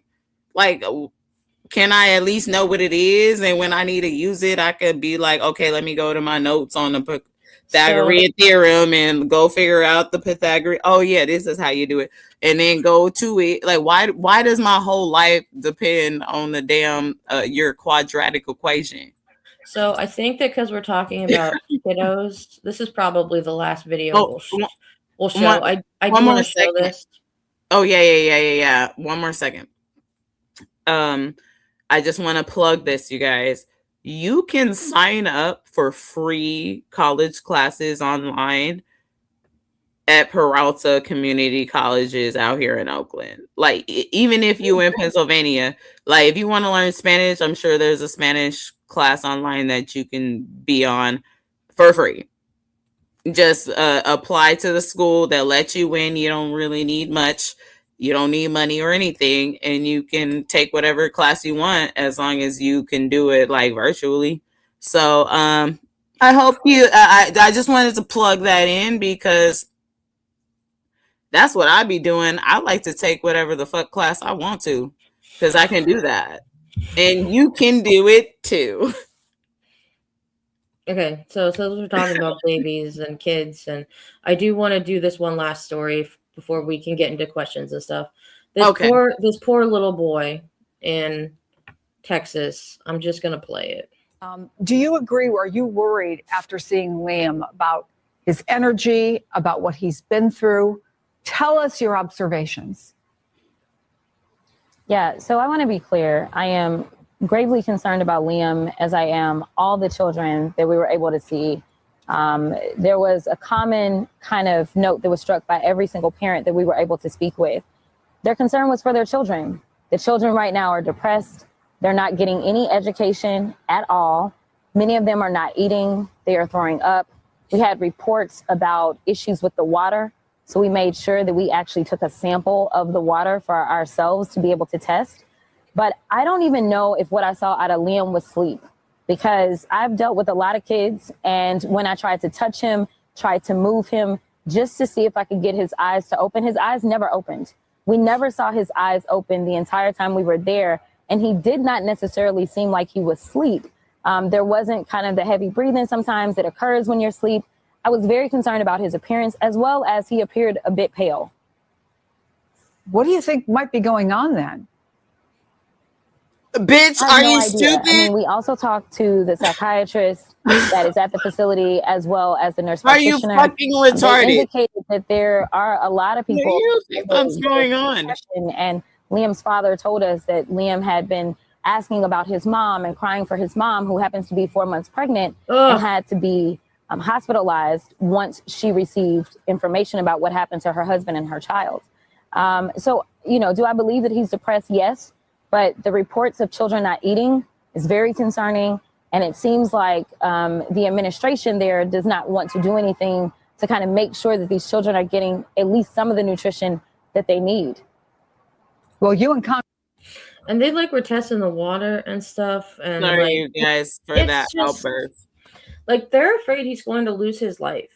I am too. Everybody is. Bro, and it's not just him. My gut feeling is ringing, Katie, and I really hope I'm wrong, but like I don't think I am. I'm usually fucking right, man. That kid, like y'all better get ready for it. Oh God, I hope for the love of God somebody help that kid out of there. I don't know if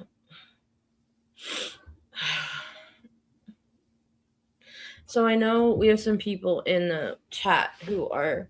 Yeah, go ahead. Sorry, guys. I know there's some people in the chat who are parents, and I don't know if you've ever. I saw a picture of him in like everything that Jasmine Crockett, described. I was like concerned about him in that picture. He looked like he was on the edge of life, bro. Yeah, where he was like laying on his dad. I don't know if you guys have had experiences with your kids where, you know, I mean, everybody's seen their kids sick, and you never want to see your child sick. But so for me, seeing your child close to death's door is something that like I'll never forget. We need to get that kid out of there, Katie. Because I know, and because like so, when my daughter was born, now she's 3.5 and thriving, but she had a 1 in 5 chance, if that. And for the first week of her life, I never slept, and I like was there too. She was hooked up to a machine. She never saw me. She barely heard my voice, and like I didn't sleep. I couldn't do anything, and you just wait and hope that. And to the fact that this little boy and thousands, we gotta get them out of there, bro. And it's not just him. There's thousands of kids like this. We gotta get them thousands of out of people. there, man. There's thousands of people watching this happen on TV and arguing about it. Katie. Like, yeah. If you ever watch Couch Politics, I always watch a video of him a day. Yeah, he's good. And thank you. I think his name is Alex. Fuck, I don't know what the fuck his name is. I still don't know. I think it's Alex. I don't know. But anywho, he always like just watches it so that I don't have to. His comments are good too. Yeah, exactly. And I do. That's what makes it like how like it digestible, because these people are fucking sick. CNN needs to be like cut off. Period. They are letting some of the most disgusting people on their show on a daily basis. Like the way that they talk about people is so fucking sick that they need to be investigated, bro. The way that these bitches talk, like go watch Couch Politics so you don't have to go to CNN and give them views and money. Watch him, and that will keep you updated on how these people are behaving. Like, so you can keep an eye on it. Because the first thing we got to do, we got to keep an eye on our fucking enemies, bro. Like, for real. And we need to be throwing our enemies, like, and knowing who the fuck they are, right? Like Hakeem Jeffries, bro, I don't trust you. To the other side. I ain't gonna harm you or anything, but bro, you are not trusted. You have not given me any reason to be an ally in any way. You're gonna get more people fucking killed if you're not gonna do shit. And then there's people like Megyn Kelly and Jesse Waters. I don't know how Jessica Tarlov goes on Fox News every day. If you haven't, I suggest watching The Raging Moderates. That's Jessica Tarlov and Scott Galloway. It's very informative. I didn't know she had her own show. She and Scott Galloway do. It's really good. It's on YouTube. But I don't know how she can go and be with them. And it's just like I don't understand. I still just can't comprehend how any of these fucking people can live with themselves. Yeah, they're all psycho. No, they are. No, and Katie, you brought up the word right out of. I was just gonna say the same word that you're gonna say. Psycho fucking path. Literally, our president is a fucking psychopath. He's also the sooner we get that into our fucking head, the better. I said this to. Go ahead. Because all this asking for help bullshit needs to stop. And all this Hakeem's Jeffrey energy needs to stop. People are getting shot in the streets. They're not getting investigated. They're breaking down people's doors. Children are dying in their father's arms or without their people. People are dying right now. I know, Emma. I know. And I'm trying to do everything that I can to help our people, man. And like, bro, kids don't got paper. They're stalking our kids. They don't got jobs. Like they're stalking everything too. They're trying to take away. Kids can't even read or write. They ain't even got paper no more to even fucking like do work on. I can't. One of the things that's so hard for me, and I talk with I talk with my therapist about it a lot, is anytime I look at the idiot in chief and any of his enablers, male, female, dragon, whatever the fuck they are, I always see the people that have hurt me the most. Whether it's been like any type of hurt. And I don't want to get into it, but it's the worst. I see the worst of it when I look at the idiot in chief. And like it just reminds me so much of all of that, especially of people in power who knew that they could take advantage of me and never have to, they'd never get in trouble for it and they'd get away with it. And they're still out there living their lives. And it took me years of therapy to say to myself, it's not my fault. And it was never my fault.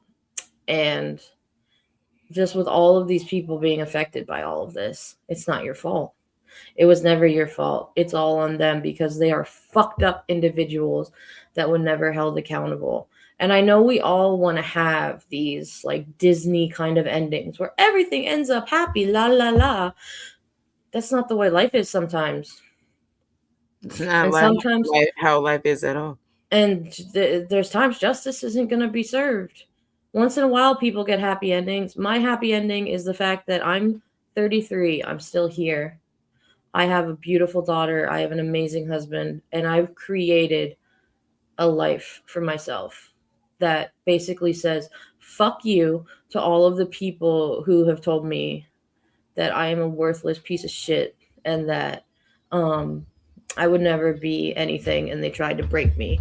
But that's not me. I'm sounds here. like a Disney ending to me. Shit, right. But no, like actually that sounds actually quite nice. I don't know.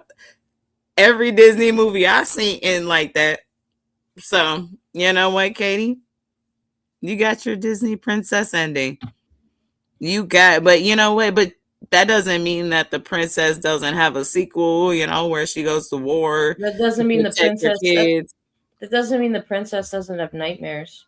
Yeah. And the princess has to take her fucked up forever. So the princess still has to take her medicine. That's okay. And the princess still has stuff, but I'm still here. But the princess is a gangster, bro. And actually, she a warrior. So, like, it's already been, like, established.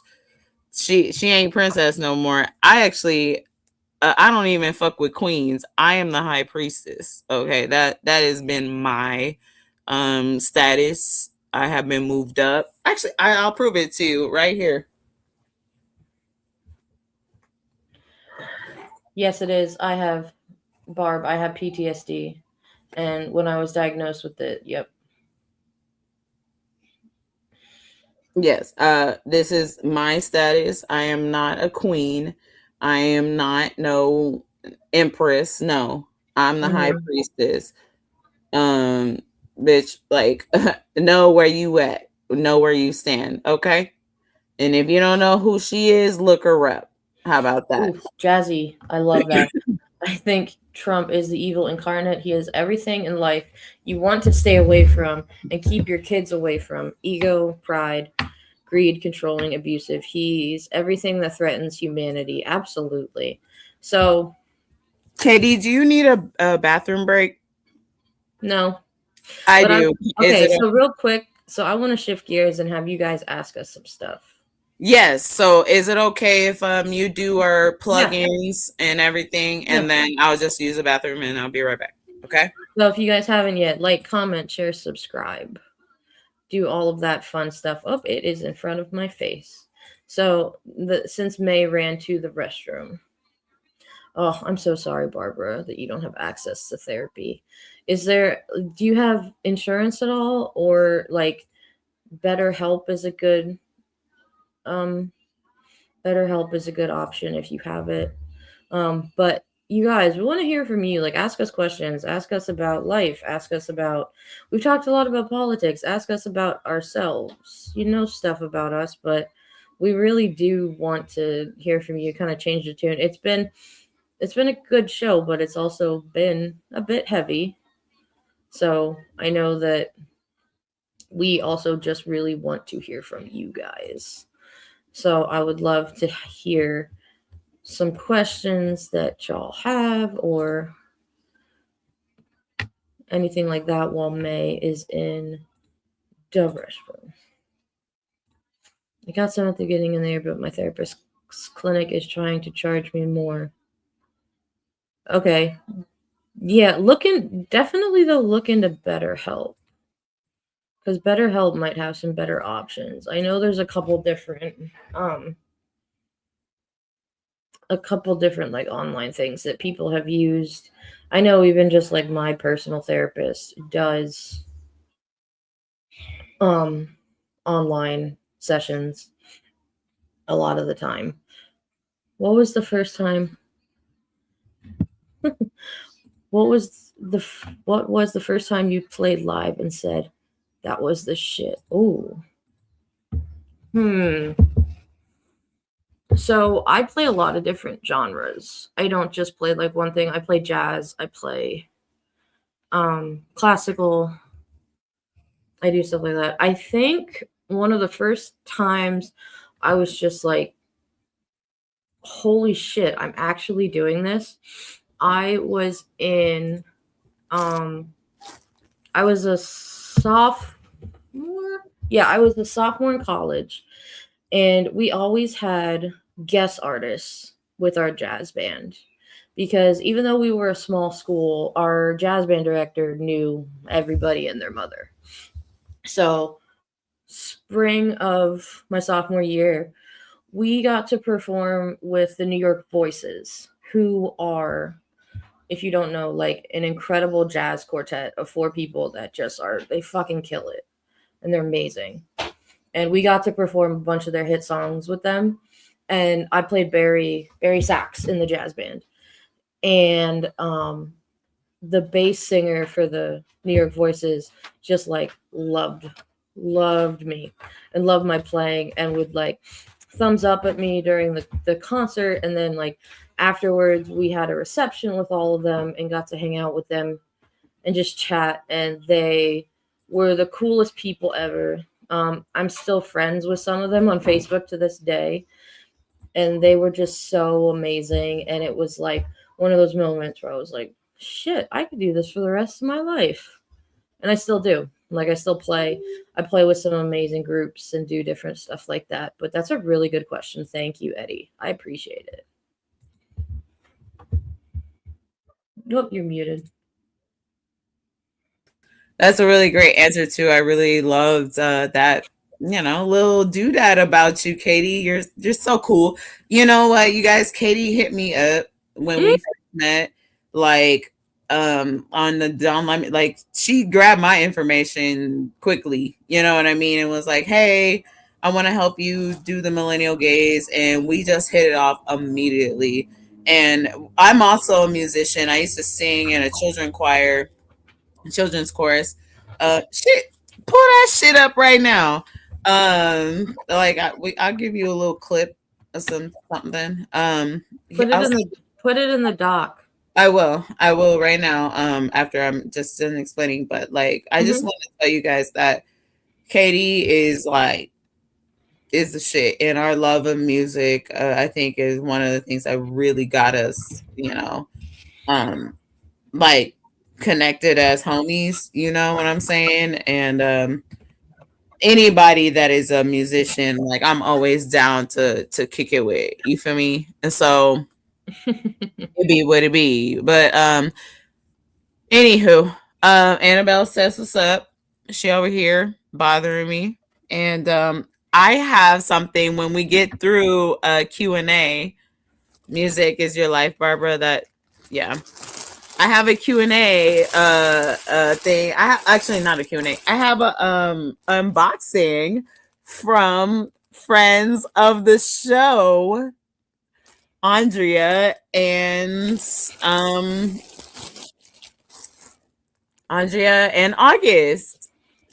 They sent me a gift. So and I just saw them on the steps when I went to use the ladies' room, and I will definitely be opening them for you guys tonight.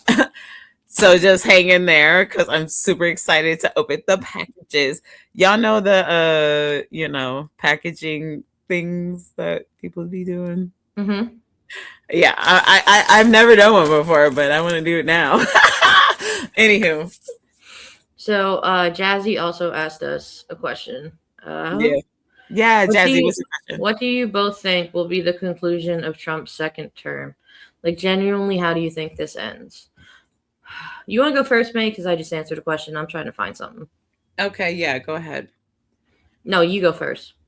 Oh, yeah. I said you go ahead and do your thing. Mm-hmm. I don't even know if you guys want to know what I. Well, I think they. But what I will say is, it ain't going in good. I'm really, really worried for a lot of people because a lot of people are gonna die, like in horrible, horrible ways. Unless we do something now, like tomorrow, like have an emergency election.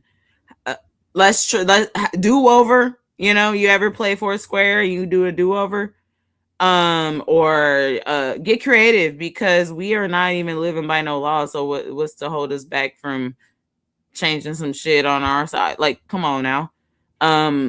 Maybe we should try to arrest the motherfucker. Like, he right there. He can't even stay awake for more than 10 minutes.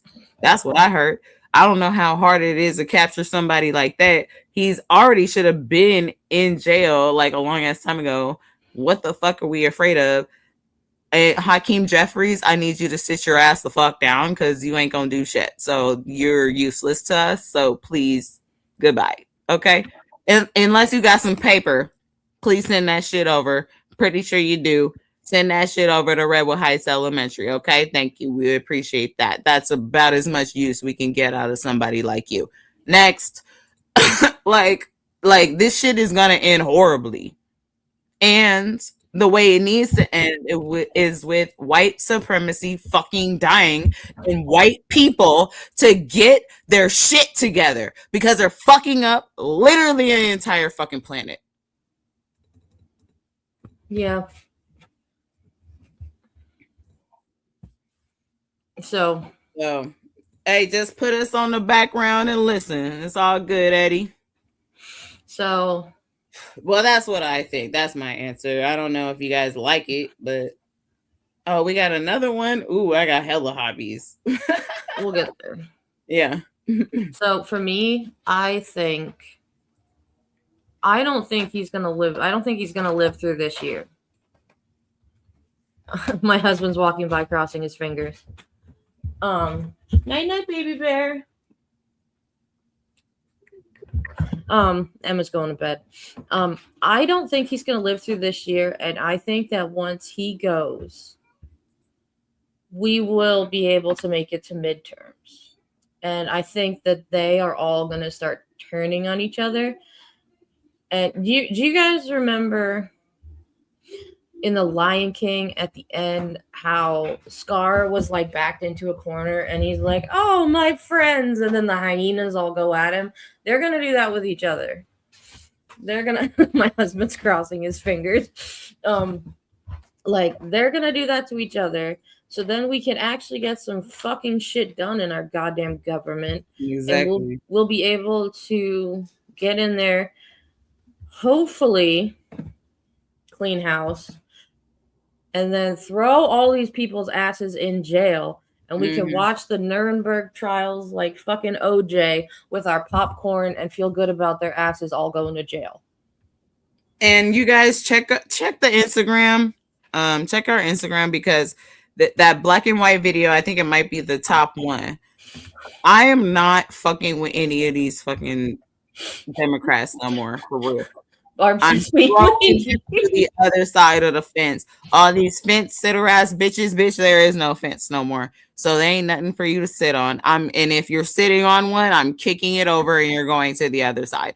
I don't trust you. You are an enemy to me because you're getting people killed out here with your fucking fence setting. And so I don't fuck with you. So please know that you are considered an enemy, even if you're on a Democratic side over here trying to bullshit us for a whole last hour on Don Lemon Show, bitch. Yeah, Hakeem, I'm calling your bitch ass out. Bro, sit your punk ass down and go somewhere. You're used, sir. I know Don can't say shit, but bitch, I can say some shit. Okay, I can say it. You are a waste of fucking time. And Redwood Heights needs fucking paper. Raggedy hoe. Get to work because people are paying you to do fuck all right now. So you need to start helping people out. Bitch ass motherfucker. Thank you. So next question is from Barb, and she says, Katie and May, what are some of your hobbies? Cursing people out. So for me, besides a lot of my music stuff, so I play saxophone, I write music. I also trying to think. I love going to concerts. Like I love concerts. I love going to shows like Broadway theater shows. I love the magic of like theater, and I'm able to like put everything at the door and like just get lost in a show. And it's one of my favorite things, especially when I would go to New York City and like I remember just hearing the first notes of like an overture of a show, and you're just like transformed into how just amazing these performances are and stuff. I also like to play video games. I love to play The Sims. Yes. The Sims. I've also been into like the house flipper games or Power Wash, just like simple games that make my ADHD calm down. And what else? I like going to museums. I love the beach. I love going to the beach. As a kid, for me, the beach was always my favorite place because it was where my asthma and allergies were in control. And I didn't have to worry about like my inhaler or taking extra medication because like the sea breeze would all blow it all away. So I could just be. And it was always just so great. Those are some nice hobbies now. There. Hobbies. Like, okay, so first of all, I consider myself a master of none. Jack of all trades, master of none. Yeah, for sure. A mistress of all trades, for sure. Like, I am really good at a lot of shit. Like, I love to grow weed. I'm a tarot reader. That's how I make like my side hustle. I make jewelry and art and all paint. I'm a really good painter, writer. You know, I write poetry. I work on novels. This book. Oh yeah, reading. I didn't read. Actually, I'm published in both of these. The Milvia Street Journal. I forget which ones are even in this one. It's been so long. And then The Town is one of my more recent ones. I have 2 poems in here. And then I have a whole novel that I don't know. I don't know if you guys will ever read it, but it's super dope. What else did I do? I puzzle. I just finished this one. I glued it together. This is my Mac Dre puzzle. This shit clean as fuck, dude. Mac Dre, if y'all don't know, go ahead. Look them up on Spotify. Those slappers be slapping. Make sure you got yourself something fun to do while you listen to his music because he's just the best. He's one of my favorite artists, like literally in my top 5. So I will say that. Are you saying you can or you can't vibe with either of us? I think you're meant to say can because I'm like, girl, you can hang out. You didn't understand. Sometimes I don't put, I have an Oakland accent, right? So like We don't really enunciate shit Okay, sometimes. cool. She's like, yeah, I can vibe. Okay, cool. This is another puzzle. Oh, I I got. love that one. This one's for sale, actually. I've been trying to get this one off. This is a 1,000-piece one. I actually really fucks with this puzzle. It's pretty cool. It's really pretty. And so what I do, I glue them together after I'm done with them. And some bitches just stole one of them. And then one got fucked up because my cat. And my mom didn't. She put it all the way in the box before letting me look at it, so to see if I could fix it. And I was really mad at that. I was like so mad. And then this is a donut savant. I actually got this one from a really popular donut spot in like down the street from my house. This shit clean. I like this one. It's like just a whole bunch of donuts, but like. If you from Oakland, you would understand that one more. You know what I mean? So yeah, that's another hobby. What else? Karaoke. I'm a singer. I used to sing in choir. And I'm a professional swimmer. So I am actually for the summer, because I don't know if y'all know this, but like when I was on Don's show, I was unemployed all last year, and I'm about to be unemployed again this summer if I don't find a fucking job.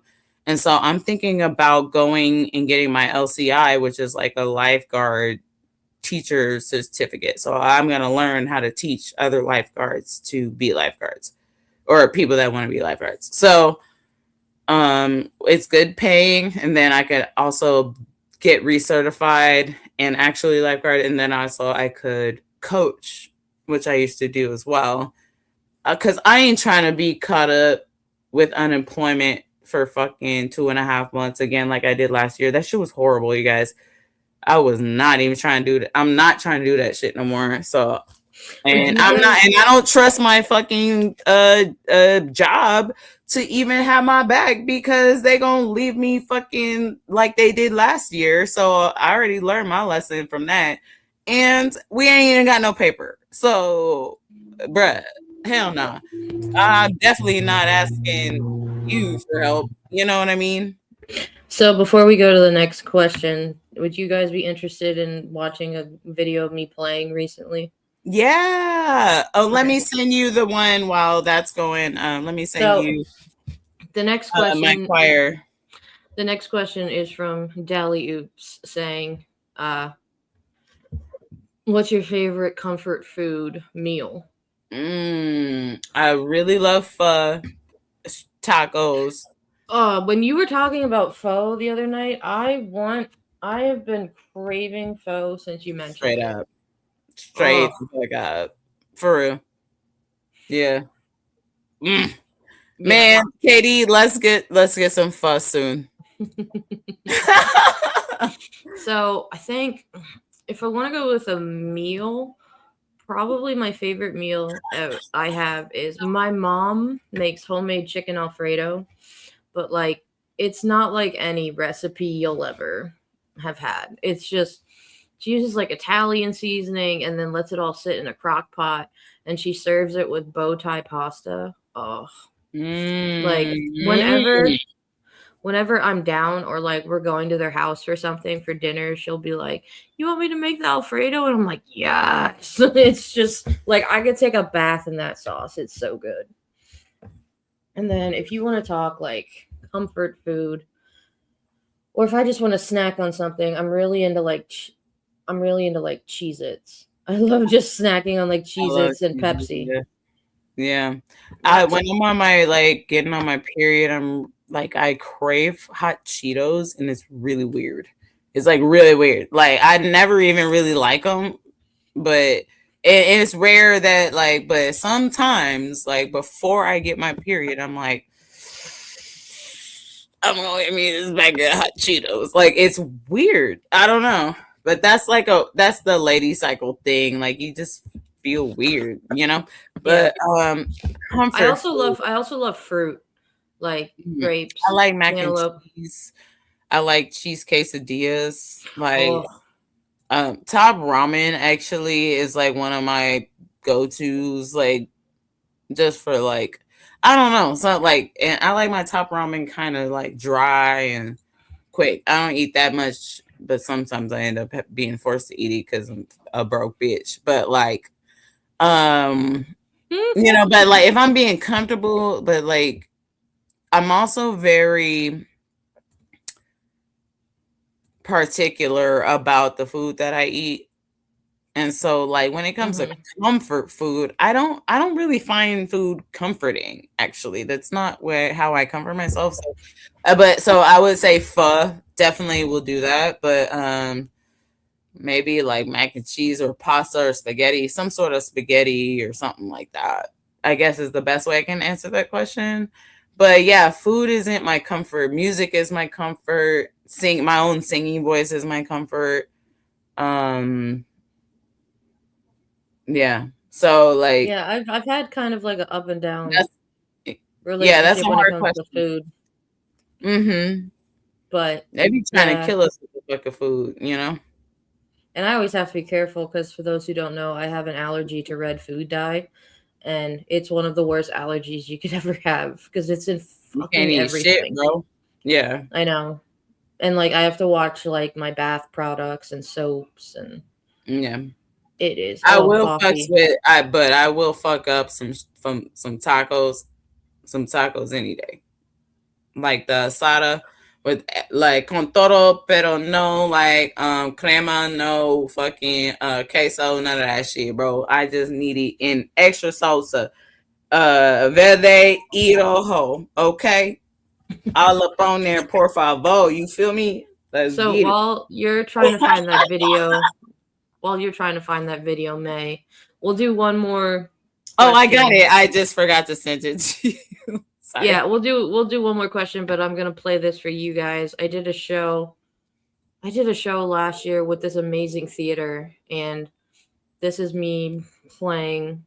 You'll hopefully know the song. It's called At Last. You'll know it. At last. Yep. Okay. That's me on saxophone. Get it, girl. Katie.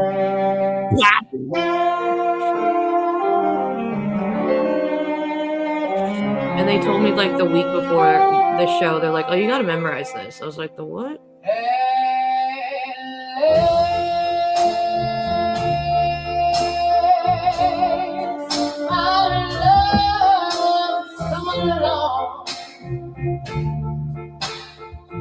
Oh, she can sing, girl. Oh, she's good.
I found a thrill to press my cheek to, a thrill that I've never known. Oh yeah, you smile, oh, and then the space came. And here we are,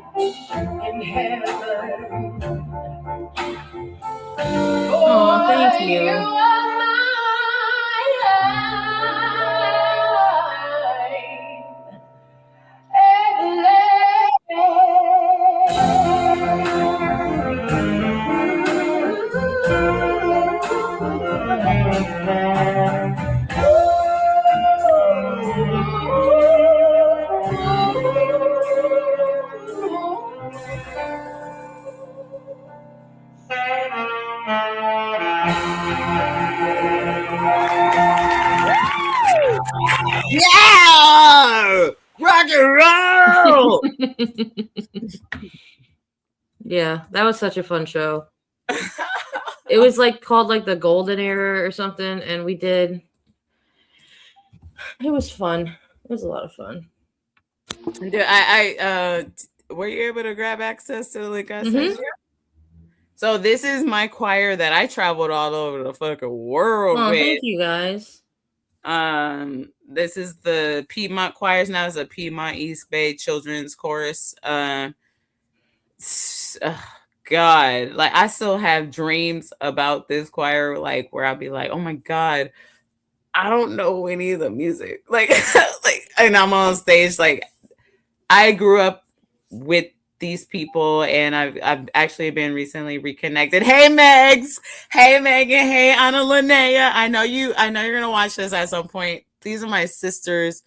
I love them so much, and oh God, I miss them so much. And this was just such a great part of my life. I'm the little black girl over here on the left. I'm a second alto, so I'm over here. If you can see my mouse.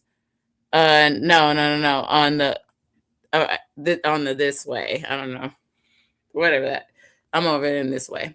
Anywho, go ahead and I don't know, just play. It's like 5 minutes, but we don't have to listen to the whole thing.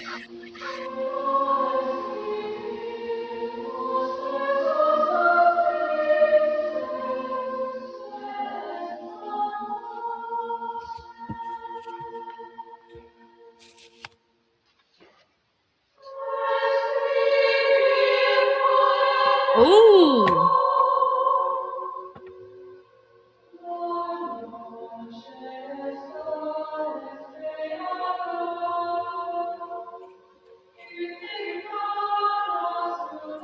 And churches have such good acoustics too. Like the way that, especially for vocal stuff, it bounces so well. Girl, so good.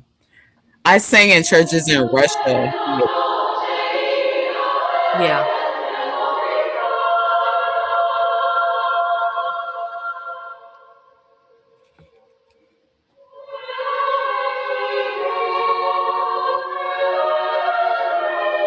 Is this an all girls choir? And there's only a few spots, so I had to try it to get in.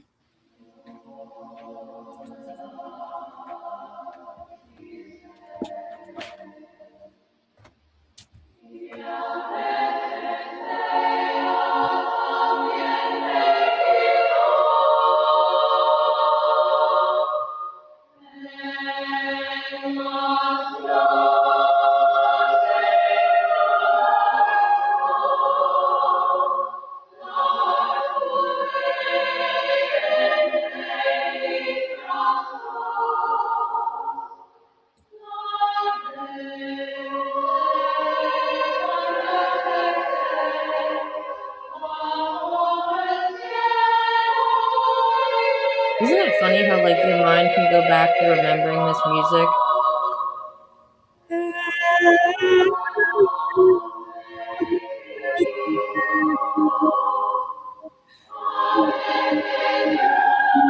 Ooh, you guys got some good blending and some good intonation when you get up to the high notes.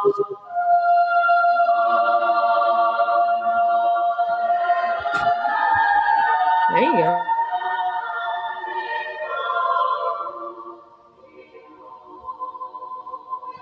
Yeah, like high school. This is high school, right?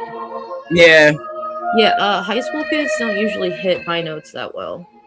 But also, I mean, We were trained from like 5. Well, I was Not gonna 5, say, like I 5th was- grade. I was gonna say my husband has friends in the Bay Area who teach choir that their kids are fucking amazing. So Yeah, we were winning competitions. that's I actually have a little solo in this. I'm the next voice that you hear.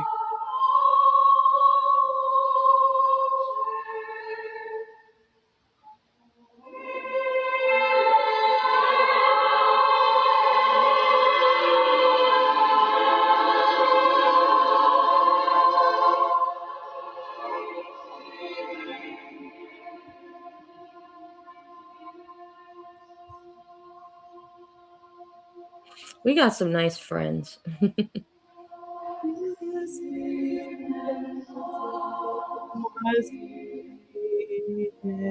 think it was last night. Jazzy says, "All right, that's it. We need to form a band." Yo, I got stuff. I could write some drum parts. I could do some shit.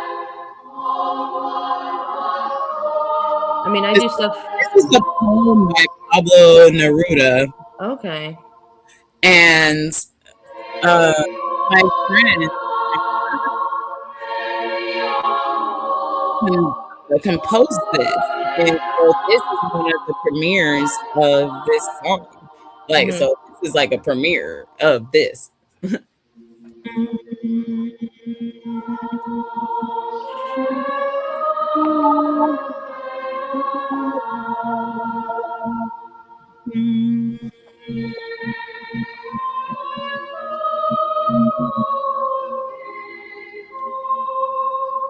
I will do all the promo pics. Y'all, I could just start writing some stuff and we could perform it together and just put it on the internet. Because I'll show you another real quick one and then we'll peace out for the night. Mm-hmm.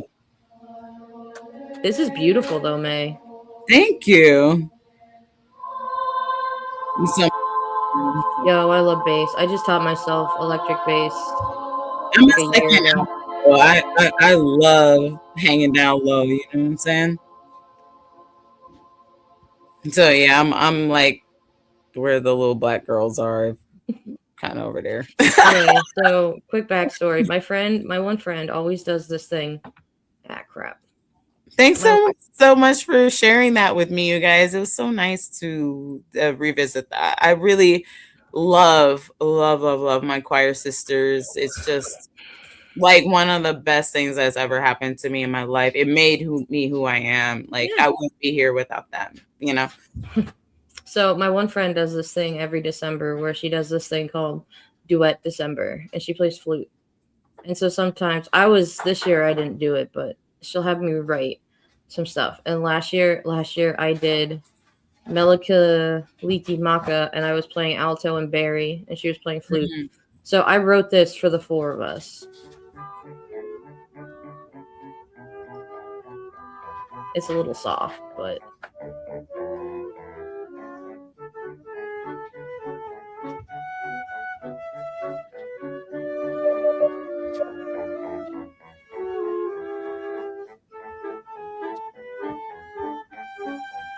I love playing the Barry. It's the one on the right. I love that one.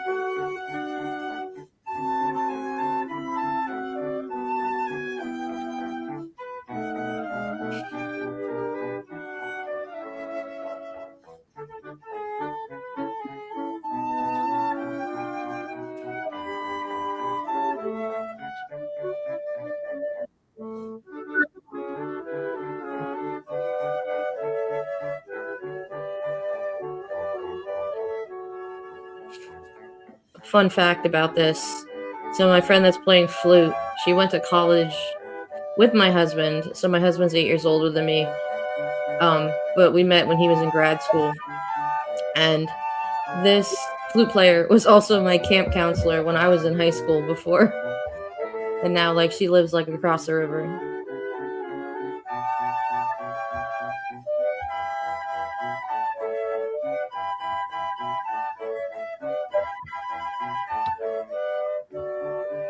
Hey, this is a slapper right here.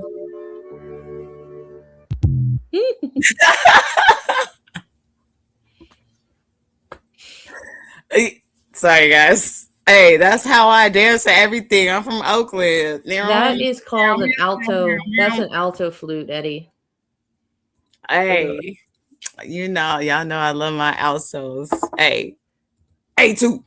So this was guys. This was so much fun. Thank you for hanging with us. Thanks for the question. Actually, Katie, can I ask you a question? Go for it. If you want to get off and rest, it's only 6:45 for me. Can I keep the stream going and you just pop off and I keep it going? I'll end it. Unless you want to kick it and pop back in and take a break. I can stay. Do you wanna take a little 5? Take a break. Take a bite. I'm good. I have like 2 more things that I want to show people. But if you need a bio break, I could hold you No, I'm down. good. I had no idea there was an alto flute. There's a lot of different instruments. The saxophone family alone has like 8,000. Because first of all, I wanted to play the Kamala sidekick video. And then I forgot to share the Montera, the La Russell. I don't know if y'all had heard about La Russell, but like he's a huge like upcoming artist in my community in Oakland. And they shot a music video up at the school that my mom works at. And my niece is in it playing cello. It's so dope. So I want to share that with you too. Is this the video from the I started because I think the dude comes in after. So Donald Trump's former chief of staff, John Kelly, a retired 4-star general, confirmed that while Donald Trump was president, he said he wanted generals like Adolf Hitler had. Donald Trump said that because he does not want a military that is loyal to the United States Constitution. He wants a military that is loyal to him. He wants a military who will be loyal to him personally, one that will obey his orders even when he tells them to break the law or abandon their oath to the Constitution of the United States. In just the past week, Donald Trump has repeatedly called his fellow Americans the enemy from within, and even said that he would use the United States military to go after American citizens. And let's be clear about who he considers to be the enemy from within. Anyone who refuses to bend a knee or dares to criticize him would qualify in his mind as the enemy within, like judges, like journalists, like nonpartisan election officials. It is deeply troubling and incredibly dangerous that Donald Trump would invoke Adolf Hitler, the man who is responsible for the deaths of 6 million Jews and hundreds of thousands of Americans. All of this is further evidence for the American people of who Donald Trump really is. This is a window into who Donald Trump really is, from the people who know him best, from the people who worked with him side by side in the Oval Office and in the Situation Room. This was not the one that I wanted. It is clear from John Kelly's. Unfortunately, sorry, because I had 2 in the email that I named the same thing, and I actually knew that I was going to do that. Hold on.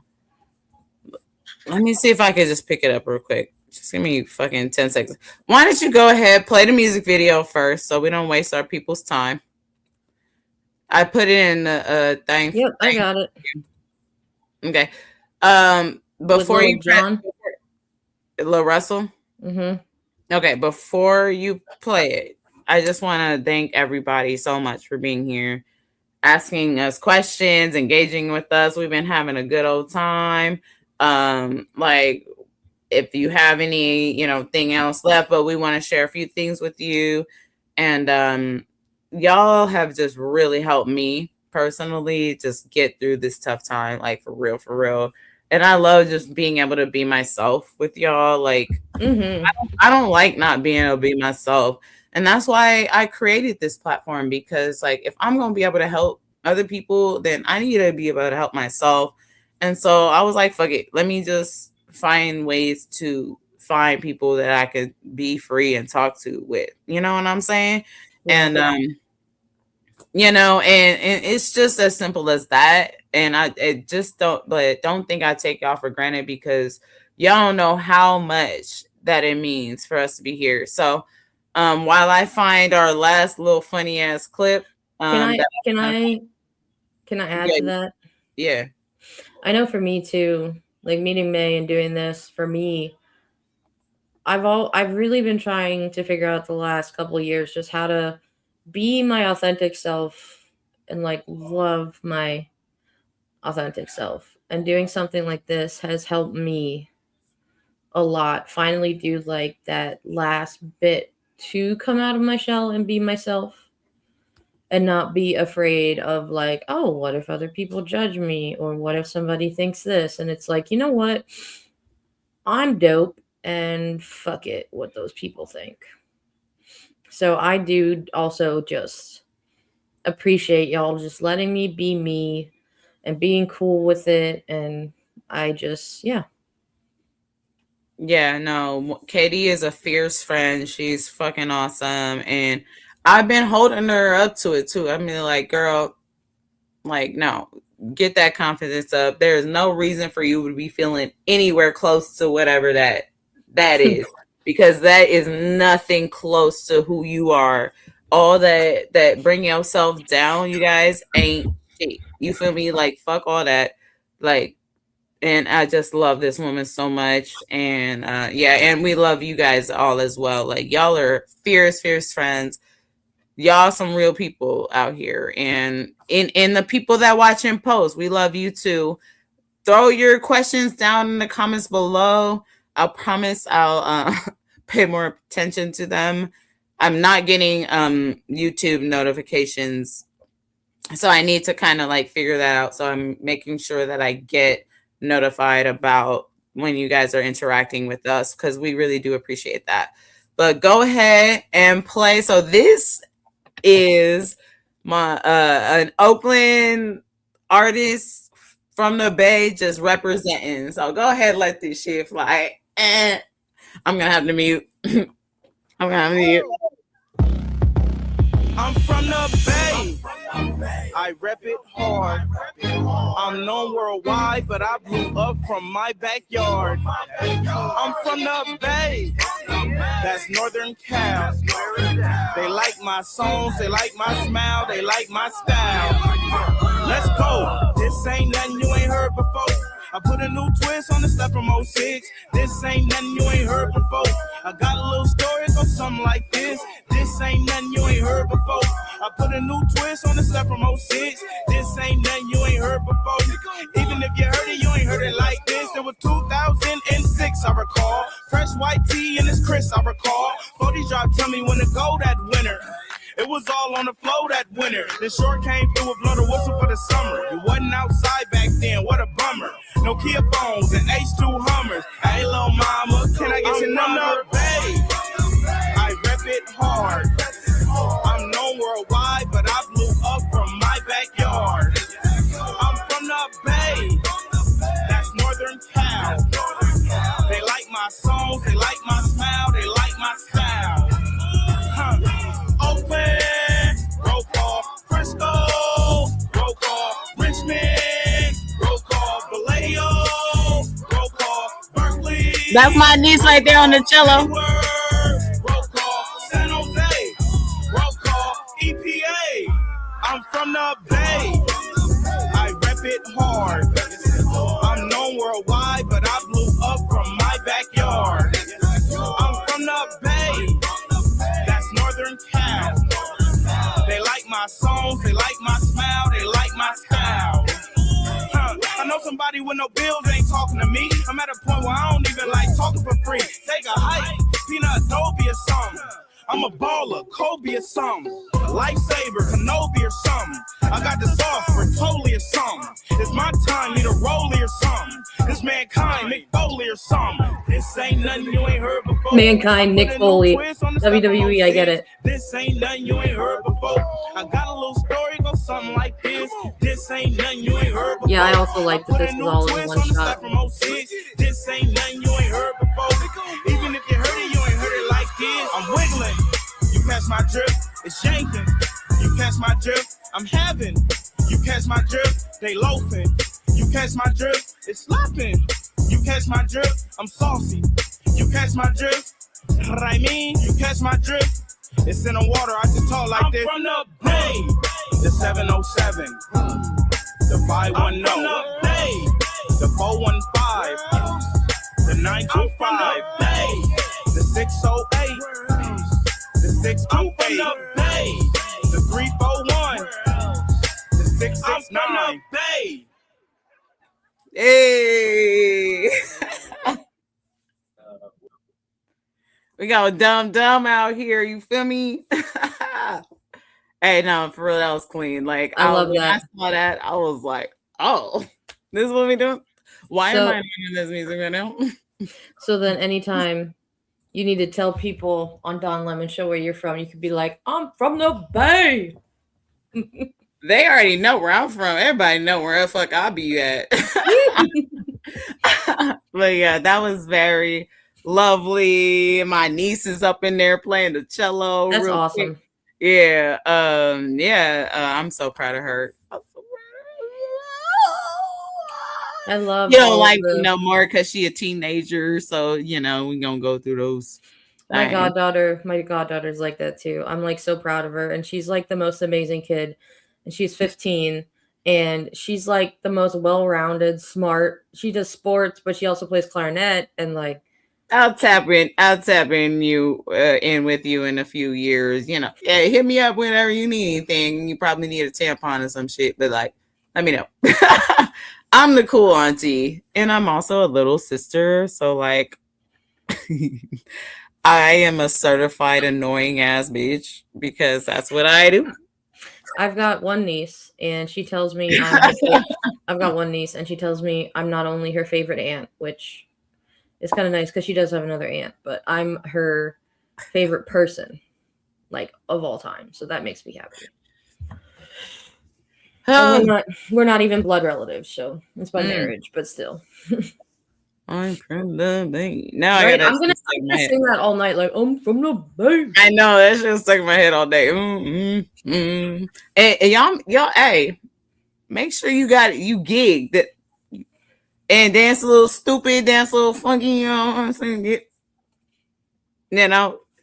Go stupid, go dumb, like do the bird. You know what I'm saying? All that. It's all good. And we do it. Green Day doing the Super Bowl, y'all.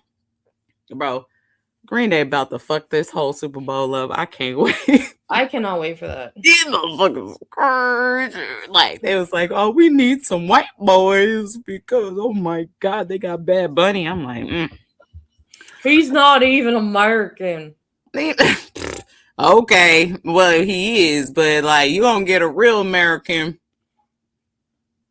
And Green Day about to fuck that whole club up. Okay, they don't give a fuckity fuckaroo. Okay, I cannot wait. I'm actually trying to pull up on that shit. See if I can get up in there. Billy Joe's wife is from Barbstown.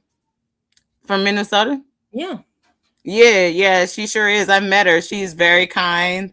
I read tarot for her business partner. I met them one time. I got pictures of them because I served Mike Dirnt, the bassist, twice, and so he like actually would recognize me. And then Billy Joel recognized me after I met him one time, which was flabbergasting. I was like, oh shit, like this dude got a good memory. Like he must meet a million people. But good people. They like are part owners of the Oakland Ballers, the Oakland Roots. So like our sports teams, they put hella money into our sports teams again because our sports teams were taken away. And so now we still like Oakland loves our sports, bro. And we be fucking winning, bro. Like literally. It's like first of all, hey, what's up, homie? Oh, damn! He gave you some French fries. Some was a popcorn. Oh hell yeah, dude! Oh my god, you just reminded me of my weed popcorn I got right here. But yeah. Anywho, they're just good people. They're very like philanthropic to our community. So is Steph Curry, and people like that too. So, anywho, there's one more thing I wanted to bring up with the before we logged off, but I can't remember. Artists are amazing. I know, right? Like something I've learned in life about being a musician is the ones who are always like, "Oh, I'm so great. I'm the best." Blah, blah, blah. No, don't fuck with them. Fuck with the people who are like, I played music for X amount of years. You never stop learning. You don't want a big head. Big heads are dumb. What Eddie got to say over here? Green Day, great. So is Rage. Mm-hmm. Yeah, both of them. They can both come out. I saw Green Day maybe like 3 times in the last 3 years. At any time they come out, because they had a huge tour. I actually have one of their vests. My ex-husband, we're still really close friends. We're still good. Like, we talk pretty often, you know.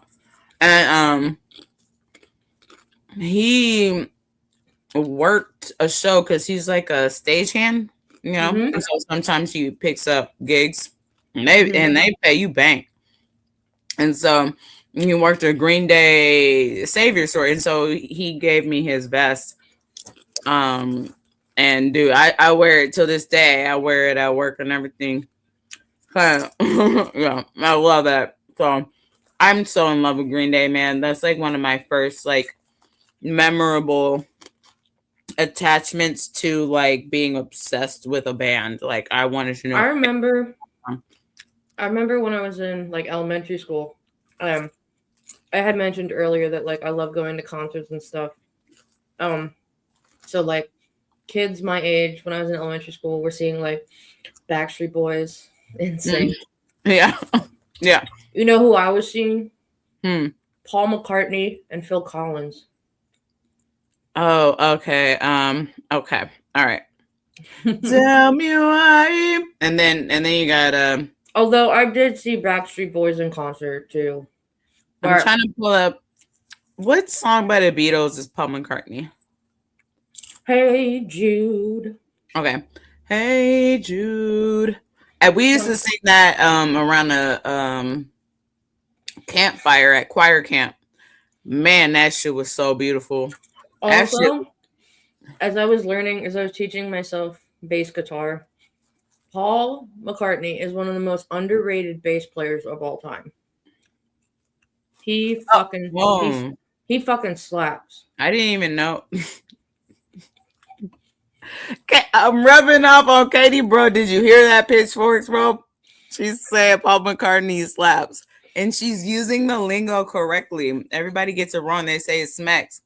Smack is for food. So when your food is smacking, like this popcorn smacking. I'm missing my popcorn. But and food smack. So, or no. Music slap, food smack. Okay? Just so y'all know. Because some of y'all be getting confused on the internet. Listen, I know my music lingo. But anything else? And it makes more sense, right? It would make more sense. You slap at the bass, you know? Like, why would you even think any otherwise? But no, I was watching this, I think it was on Disney. Paul McCartney had like this thing with Rick Rubin. And for those of you who don't know who he is, he's a really famous music producer. They were doing tracks of like the Beatles songs. And Paul would turn down and be like, so you hear all this stuff, but then listen to this bass part. And it would just be like, holy shit, that's like 70s. No, it's so advanced. And the thing that boggles my mind about shit like the Beatles is they didn't know how to read music, and yet they were able to make all this fucking amazing shit. I'm not a very good music reader either. I mean, I can get by, but I would just like follow people along for the most part. Well, I know. If you put some music in front of me right now, it would take me hell long to read that shit. See, I'm the opposite. It's like math to me. It actually gives me anxiety. I'm like, I don't know what the fuck I'm looking at, but I can hear it. And then like, well, that's why I get and them. It goes into my brain. Like, why the fuck I need this? Like, what the fuck that's why this? I get them gigs, because people throw music in front of me, and I'm a really good sight reader. Y'all see that? I got it. I did. I'm trying to work on that. Oh, okay. So, and then there was one more thing about the groove bass player's motto: if you ain't shaking your ass, I ain't doing my job. Yep. Hey, holding out, man. What a fun episode. So I needed this because I wasn't even trying to talk about these raggedy assholes today, for real. These bitches got us out here with no paper over here playing in our face. Like a little bitch ass Hakeem came on here like this. And spent and wasted a whole hour. The whole we could have been on there and been talking about some real shit. Right. Trying to get something done. Instead, we had to sit there and listen to Hakeem Jeffries sit there and be like, I'm like, come on now. When are we gonna be done with this bullshit, bro? These people fucking suck, man. Oh, thanks, Barb. Hey, bro, we be trying to chill. I am not trying to stress nobody out. I already know what the fuck this world is going on. There's a nice lady that I go to the local watering hole around the corner from the house, and every Thursday she gives me a bag of her weed popcorn. Oh, nice. And religiously, she's like, and she took my tag in today too, because my tag was out. And like, let me make sure my girl looking good. And she gave me some weed popcorn every time, and she always has candies out. They're just like the nicest old ladies, and I always get people always buy me like tequila, and they be like, "Don't even worry about her. I got her." Weed is the breakfast of champions. Yeah, for real. Katie, I just want to say mine's normal popcorn. We should write some stuff. I would like to get back, or if you guys want, what I can release is a little bit of a prologue on my novel. Ooh, see some of that because I mean, I have a whole like prelude that I could release to see if you guys would be interested in the rest of it. That might get my ass on finishing the damn shit. Because like I like doing this. I like doing yes, no in the chat. Because I like the Monday show, us just being like, these people, what the fuck? But this just kind of being like, all right, let's unwind a bit. Because I try for me, like on the weekends, to kind of disconnect from all this crazy shit. Like my husband's all excited because Saturday is like wrestling Saturday because you got the Royal Rumble in the afternoon. And then all right, we got one yes for the release of like the prelude. 2, 3. We got 3. Mm-hmm. You got 3. Oh, okay. Okay. It's a good like, I don't know, depending on how fast you read, like 5 to 10 minute read. Ain't even that long. And that is just a real good like beginner on like who the character is and everything. And if y'all want me to release the whole shit, what you can go ahead and do is hit up my Cash App so I can get this bitch published and put out there, because the book is pretty much done. I just gotta finish up the last scene. That'll probably take me about 2 weeks, but I done gave up trying to even now get it out there. When you say 2 weeks, is that the actual 2 weeks or the administration's version of 2 weeks? Administration version 2 weeks. I need money. Maymoney, need that money. Okay, packaging time from, I think this is from, hold on, let me see. It depends on where it's from. Oh, shit. I'm pretty sure this is from Andrea. No, maybe it's not. Let's see. You guys want to see some packaging from our friends from We the People? Oh my. Oh, those are nice. Oh my God, these are nice. They look soft. Oh my God, they are.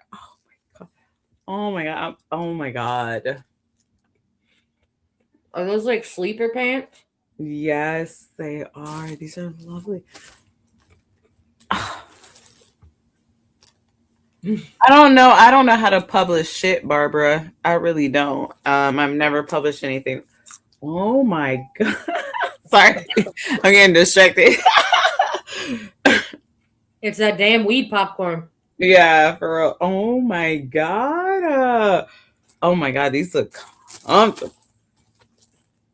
I can't wait to tell my mom. I can't wait to tell my mom to cover that. Ooh, girl. Me and my mom have a lot of fun talking shit. Like me and my mom talk hella shit about people. She a Gemini, I'm a Libra. It just we get along great. Me and my husband talk shit about Oh people. man, it's my favorite thing to do. But I forget oh what my he is. God, they give me a pack of socks. Bro, my shit got holes, bro. I got holes in literally every fucking sock that I got, and I feel like I want to cry. I really do. Like, So now bro, all I needed was some socks and some underwear and some Dude, paper. we in such a crazy time that like socks and paper are like, oh my gosh. Like, this is so nice. Like, oh my God, Andrea, August. Oh my God. I think it's just the fact of like people just being out there who actually care. This is so nice. So I haven't felt so cared for, and like, wow, like this is just so. This is how we need to be treating people, man. I got some panties. I got panties. I got little rolls of panties. Yes. Panties. Let's go.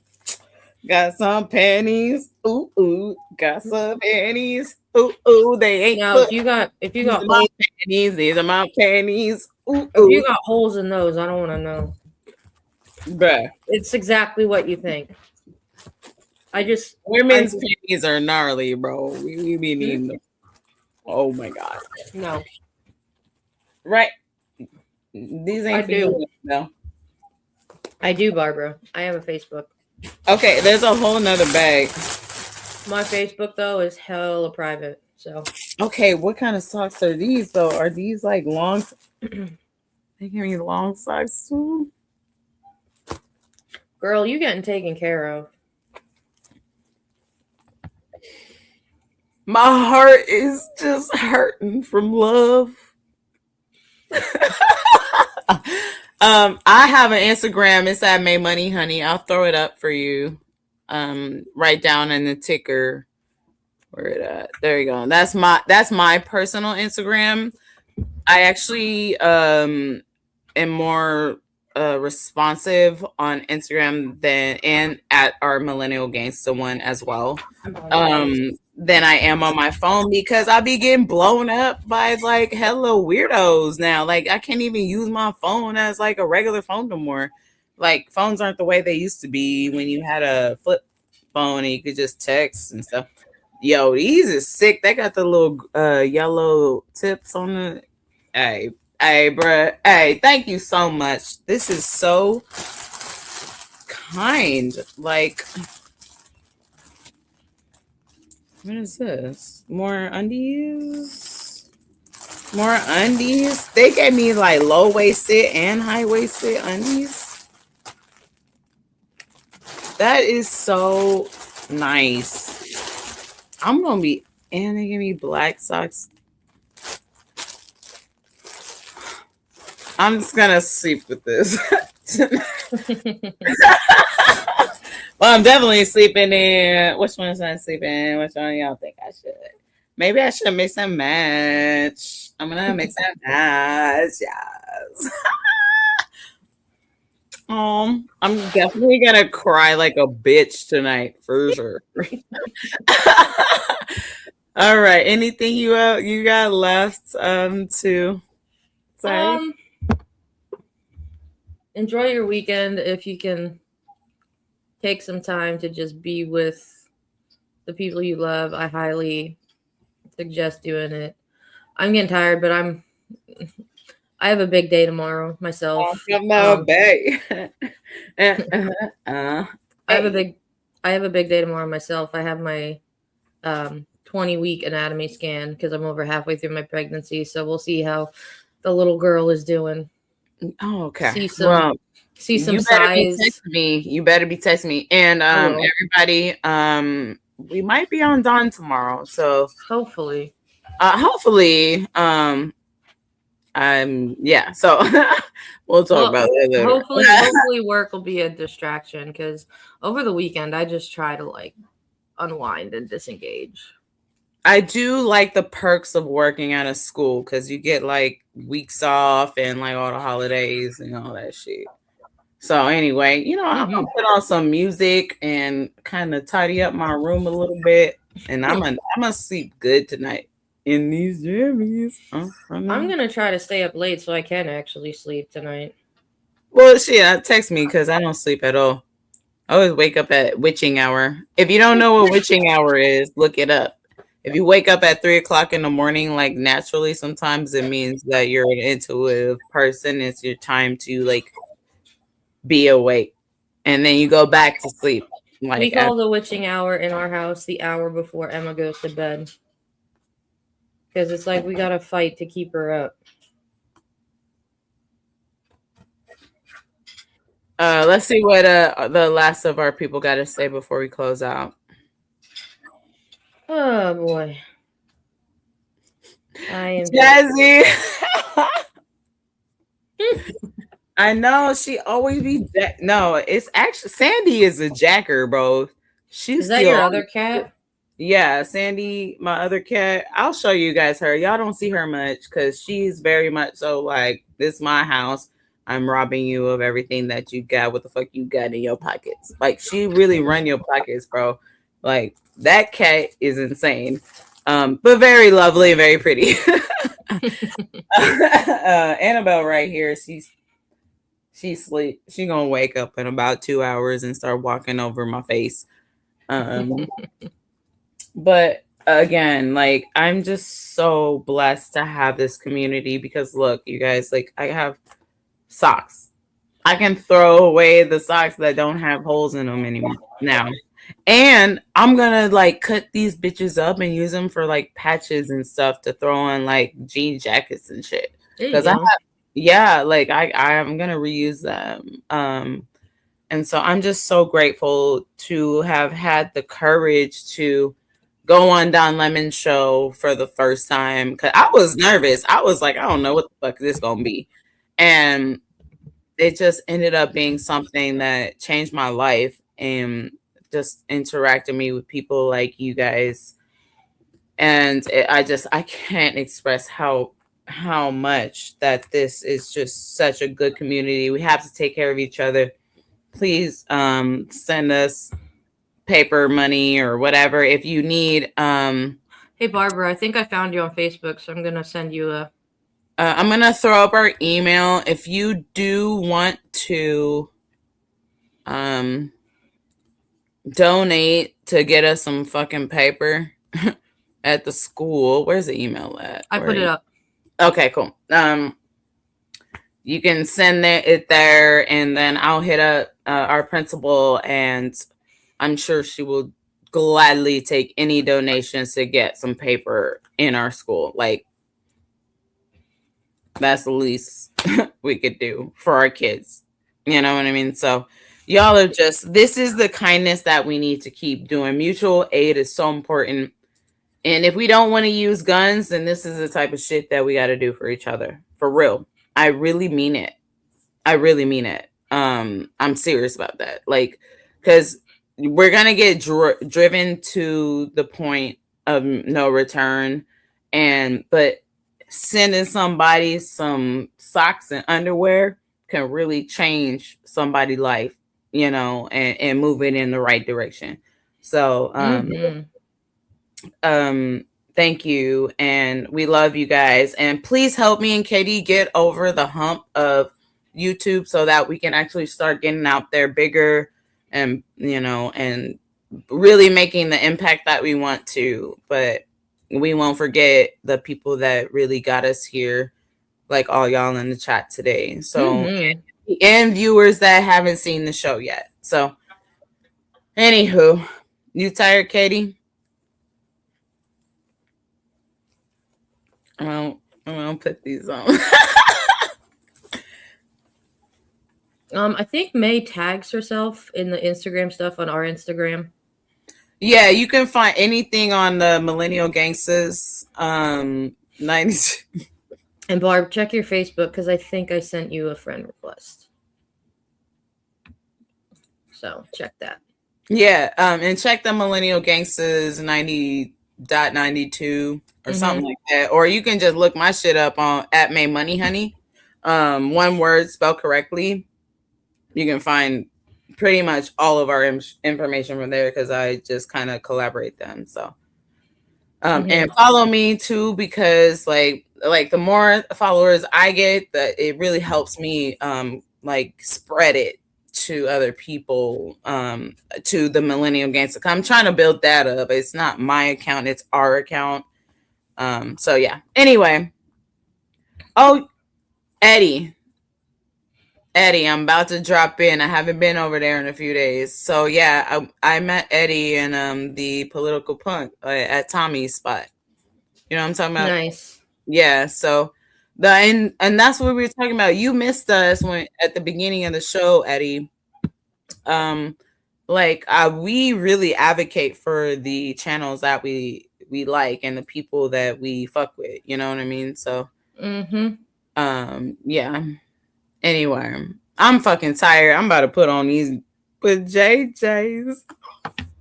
I'm so oh my god, I'm about to be comfy. I'm about to put on music. I'm about to roll me a fat blunt. I'm gonna pump me a margarita and wear some panties.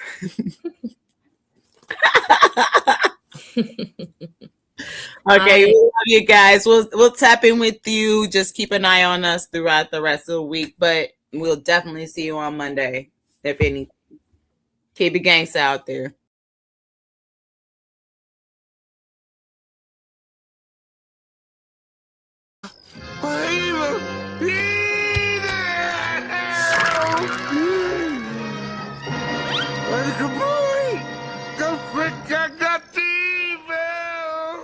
All I said was there's evil afoot. Evil!